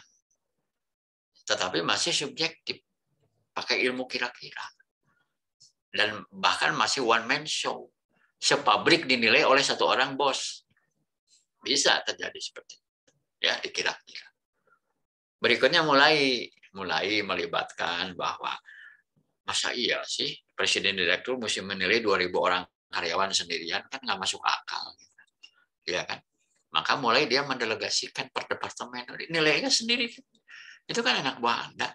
Ya, nilai sendiri, Anda lebih sering ketemu dia, mengamati dia kerjanya kayak gimana. Silakan dinilai, gunakanlah formulir ini. Nah, itu mulai agak benar tuh. Ya. Sekalipun kalau belum ada parameter kuantitatif dan data yang dipakai juga mungkin separuh masih subjektif. Tapi lumayan gitu daripada enggak. Nah, gitu ya. Nah, tapi itu mungkin baru menilai, belum mengelola. Nah, berikutnya mulailah kita menyusun sistem manajemen kinerja. Jadi kinerja itu bukan cuma diukur, tapi dikelola. Gitu kan? Keluarlah yang namanya performance management system. Bisa menggunakan KPI ya dengan konsep balance scorecard atau apapun itu. Jadi seperti itu sih sebenarnya evolusinya itu ya, dari suatu perusahaan yang masih tanda petik terbelakang sampai kepada yang sangat maju ya, mengelola kinerja dengan berbasis digital dan berbasis data dan fakta. Itu yang mungkin katakanlah suatu sistem pengelolaan kinerja yang paling modern. Ya. Silakan mau buka diskusi, boleh sebelum kita masuk ke file satu lagi. Pak Dwi mungkin ada yang mau ditanyakan, silakan.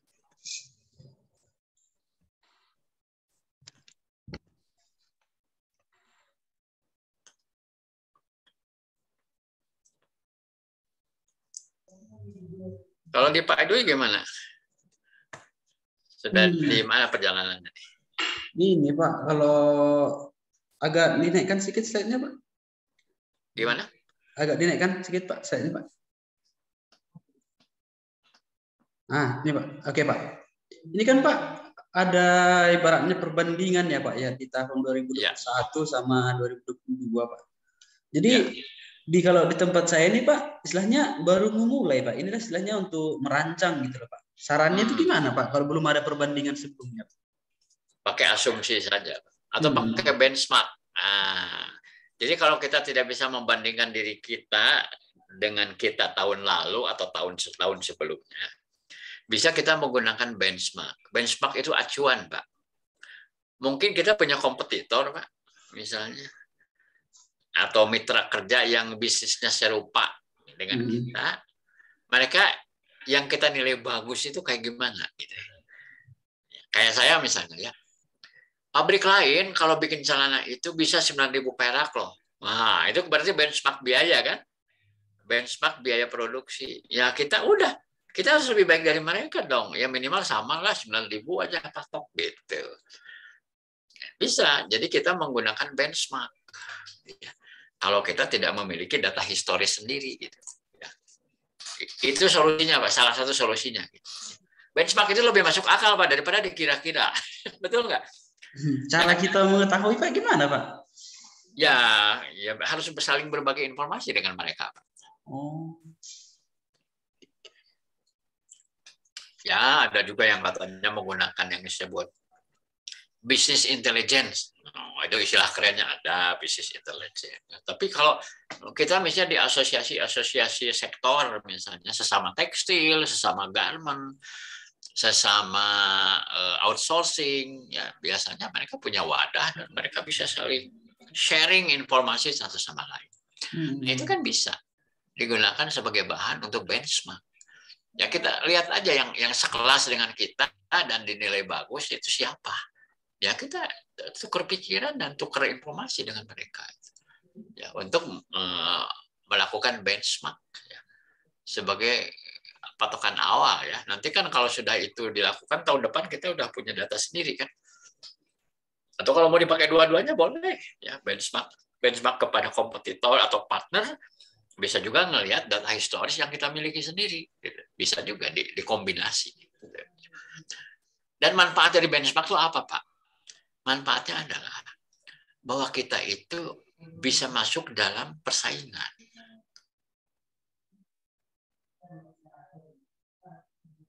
Karena gini, kita lihat data historis, kita kalau memproses suatu proyek, misalnya bikin produk, kita bisa 2 bulan gitu misalnya.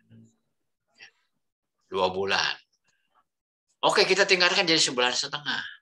Sepertinya bagus ya, meningkat ya. Jadi kita lebih cepat gitu kerjanya gitu. Semula 2 bulan menjadi 1,5 bulan. Tapi ternyata kompetitor kita bisa beresinnya 1 bulan. Nah, itu berarti apa?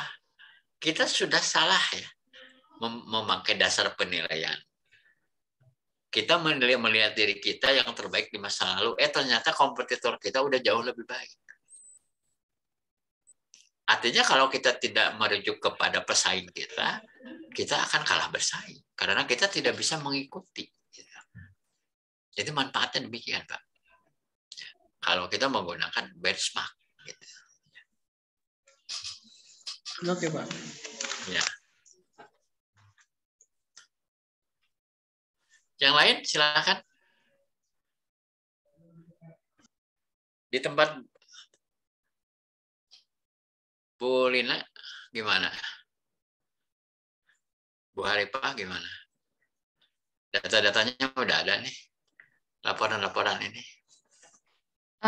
Kalau kita sih sudah ada sih Pak. Tapi berbeda-beda karena profesinya juga berbeda-beda. Ada yang memang langsung ke medis gitu.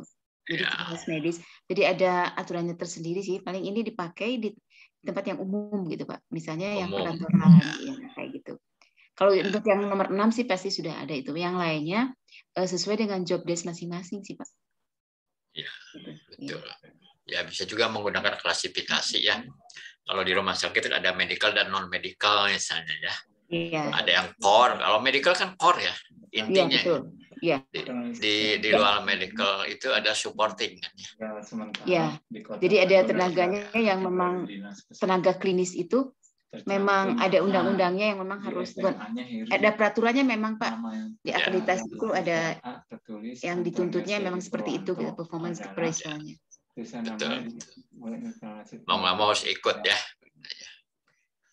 Oke, terima kasih Bu Arifah udah sharing. Jadi, ya memang antara core dan bukan core itu juga memang harus kita pertimbangkan ya. Baik, kalau sudah bisa ditangkap intisari daripada alat bantu ini, ya, silakan digunakan atau mau disempurnakan dulu juga boleh. Ya. Berikutnya kita masuk ke satu contoh formulir kaitan dengan coaching dan konseling sebenarnya. Contoh form ini ya, jadi kalau mau Anda modif lagi juga boleh. Saya juga ini dapat dari salah satu ini adalah referensi ya.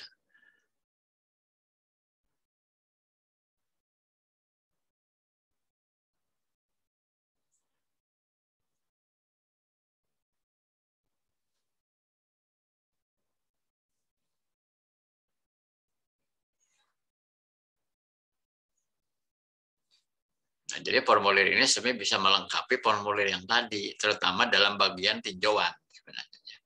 Dalam bagian tinjauan.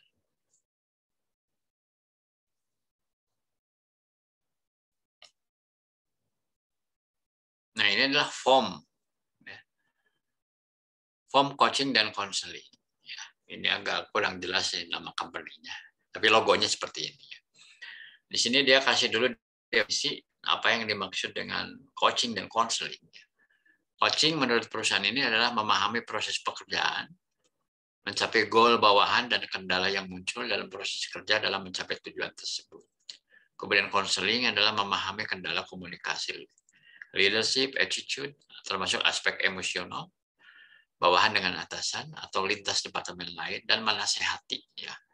Dua arah, top bottom dan bottom up untuk mencapai solusi bersama. Itu definisi yang dia pakai. Nah, di sini standar aja, identitas kepegawaiannya, nama, nik, jabatan, dan departemennya. Nah, kemudian di sini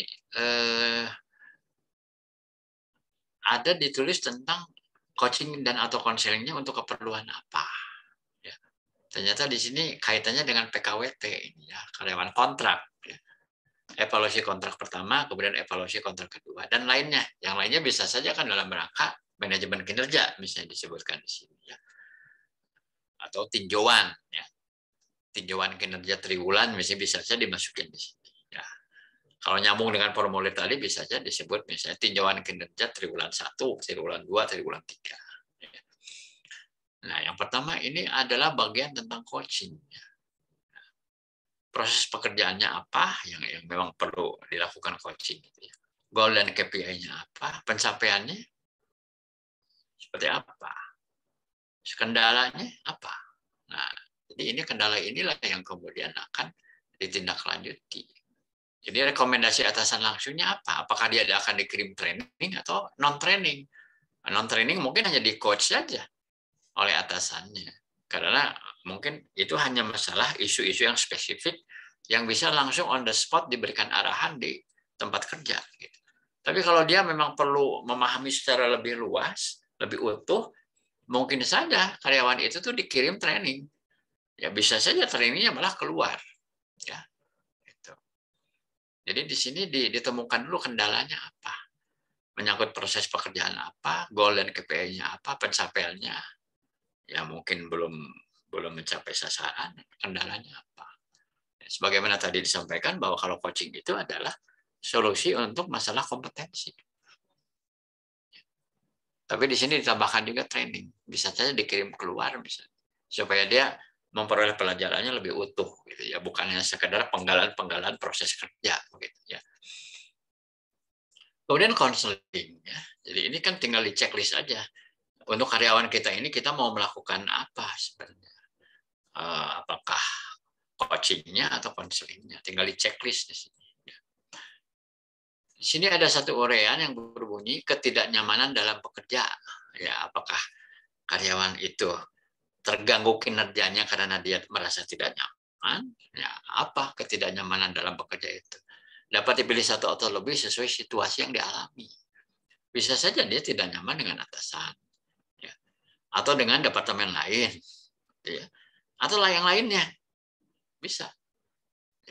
Dengan satpam itu misalnya, atau dengan siapa, ya, atau itu di departemen lain, ya, atau hal-hal lain, misalnya lingkungan sekitar atau apa, ya. Rekomendasinya apa, ya, cuma di sini kan ternyata isinya hanya training dan non training, gitu ya. Harusnya kalau demikian kan, ya kalau training itu kan harusnya munculnya di konseling, di coaching sebenarnya. Ini harusnya non training, ya mungkin dia harus diberi bimbingan dan penyuluhan. Atau diberikan satu pencerahan baru gitu ya, supaya mindsetnya berubah, ya, konseling. Kemudian tanggal evaluasi ke-1, ya, jadi ini mulai ada satu dokumentasi tentang treatment yang dilakukan, ya. Tanggal evaluasi ke-1, evaluasi kedua, ya. Apakah ada peningkatan atau tidak, ya. Nah, kemudian rencana action plan-nya di sini. Ya. Rencana perbaikan dari karyawan yang bersangkutan bila bidang ini tidak cukup dapat menggunakan lampiran tersendiri. Misalnya kalau ada urean, ya. Ya kalau mungkin agak serius, agak kompleks masalahnya, gitu ya, perlu diuraikan tersendiri. Dibuat oleh atasan langsung atau HRD, disetujui, diketahui. Jadi karyawan itu pun mengetahui di sini. Karena kan ini ada dialog, ya. Dan itu didokumentasikan di formulir ini. Diterima dan di follow up. Ya. Jadi saya kira banyak hal juga yang bisa difasilitasi oleh Departemen HR, ya. Ya misalnya untuk coaching atau konseling. Kalau misalnya atasannya memerlukan bantuan untuk memberikan konseling misalnya kepada yang bersangkutan, tim psikologi di HR development kan bisa membantu, ya. Misalnya untuk memanggil yang bersangkutan kemudian diajak untuk berkonsultasi. Catatan, form ini digunakan untuk semua posisi dan serahkan hasilnya ke HRD. Untuk karyawan kontrak setelah 4,5 bulan kontrak atasan wajib. Nah ini mah internal lah, ya. Mungkin policy di sana itu seperti ini. Ya. Ini hanya alat bantu, ya. Yang penting ada satu tindakan, apakah coaching maupun konseling, itu terdokumentasi. Karena kadang kita perlu di masa depan itu, misalnya ketemu satu masalah, kita jadi punya satu alat untuk menelusuri. Oh, ternyata dulu pernah masalah itu muncul dan pernah diberikan treatment, tapi mungkin tidak tuntas. Kemudian muncul lagi masalah yang serupa, gitu ya. Jadi itulah pentingnya sistem dokumentasi itu. Setidak-tidaknya adalah untuk kemampuan menelusuri. Gitu. Kalau di masa datang memang perlu ditelusuri ke belakang. Ya. Demikian rekan-rekan, ini 2 alat bantu yang bisa kita pakai. Silakan, kita masih ada waktu 10 menit. Kalau ada mau ngobrol yang lain juga boleh, gitu ya. Masih di seputar performance management boleh, atau yang lain juga boleh aja. Silakan.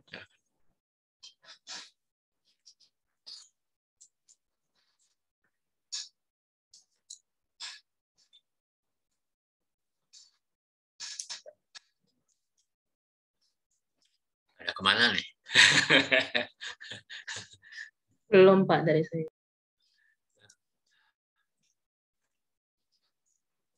Kalau materi sih saya udah deliver semua. Ya tinggal kita kalau memang ada hal-hal yang mau didiskusikan silahkan.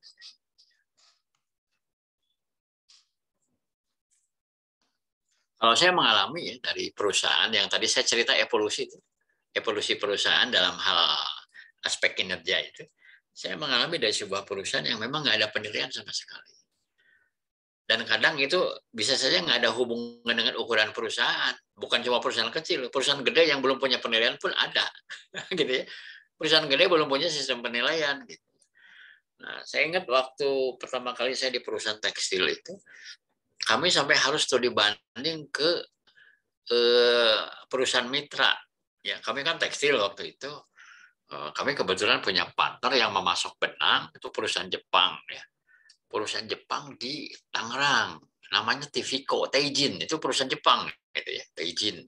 Kami beli benang dari mereka, dan kita tahu mereka itu sistem pengelolaan tenaga kerjanya lebih bagus. Ya namanya juga perusahaan Jepang lah. Ya. Nah, kebetulan kan bos-bosnya juga kenal dengan bos kami. Ya, kami diberi kesempatan untuk studi banding. Saya ke tahun 90-an, apa 93, 94 gitu ya. Dari Bandung berangkat ke Tangerang sana. Ya, diajak keliling pabrik, kemudian diskusi. Nah, waktu itu kami diskusi tentang penilaian kinerja. Ya, kita belajar banyak hal. Poin-poin apa saja yang mereka nilai. Ya, kalau yang saya tangkap dari apa yang mereka lakukan waktu itu ya, sebenarnya baru sampai pas appraisal. Ya. Entah karena memang kami nanyanya itu kali, cuma dijawabnya itu kali ini ya. Jadi kalau kami nanya performance management bisa saja sebenarnya jawabannya jadi panjang lebar gitu ya. Tapi mungkin karena waktu itu kami nanyanya adalah menilai kinerja, ya mungkin dijawabnya itu.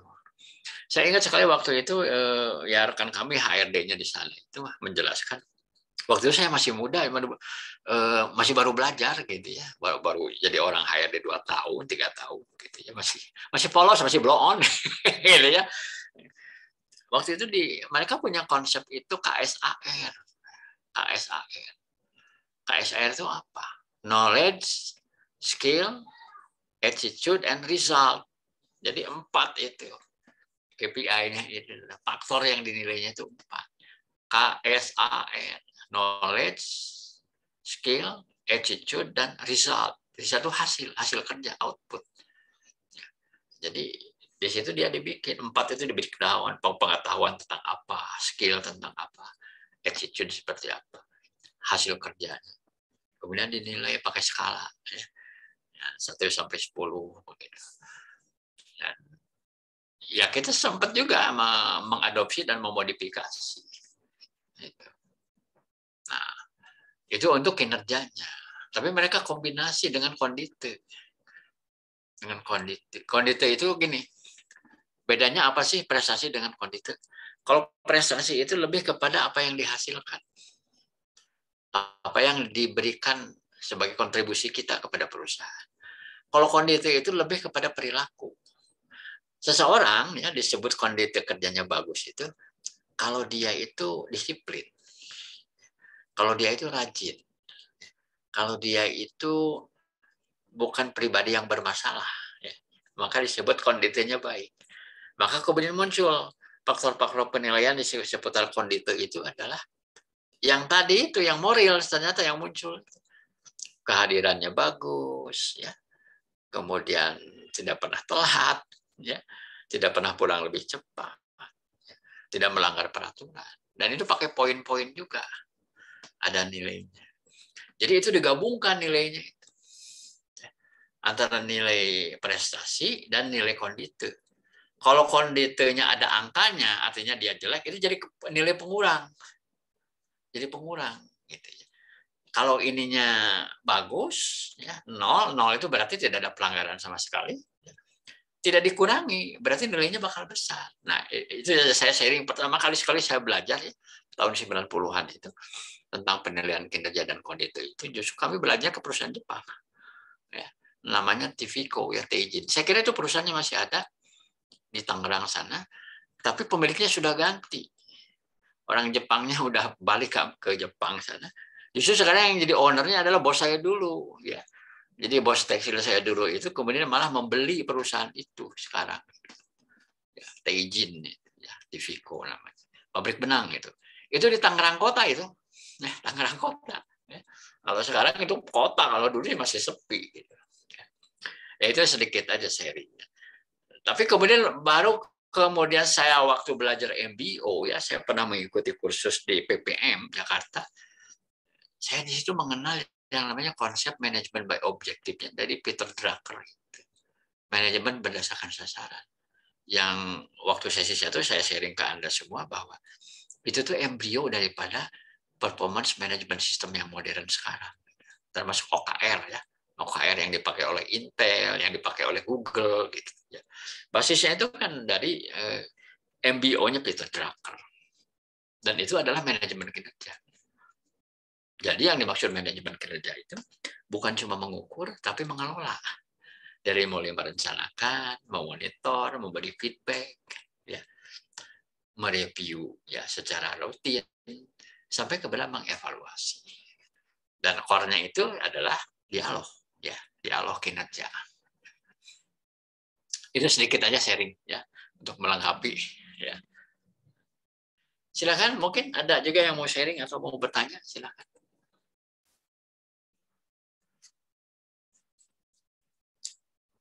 Kalau nggak ada, kita cukupkan sekian. Saya kembalikan ke Pak Hafiz. Silakan, Pak. Ya, baik. Kalau nggak ada lagi yang ingin bertanya, kita akhiri pertemuan hari ini. Demikian tadi pembahasan tentang pemberian umpan balik kinerja, dan besok kita ketemu lagi dengan topik penilaian kinerja. Terima kasih atas pemaparan dan diskusinya, Pak Dadang. Terima kasih atas perhatiannya, Bapak Ibu. Sampai ketemu besok. Assalamualaikum warahmatullahi wabarakatuh.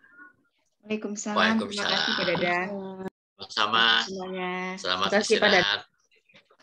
Sampai ketemu besok ya.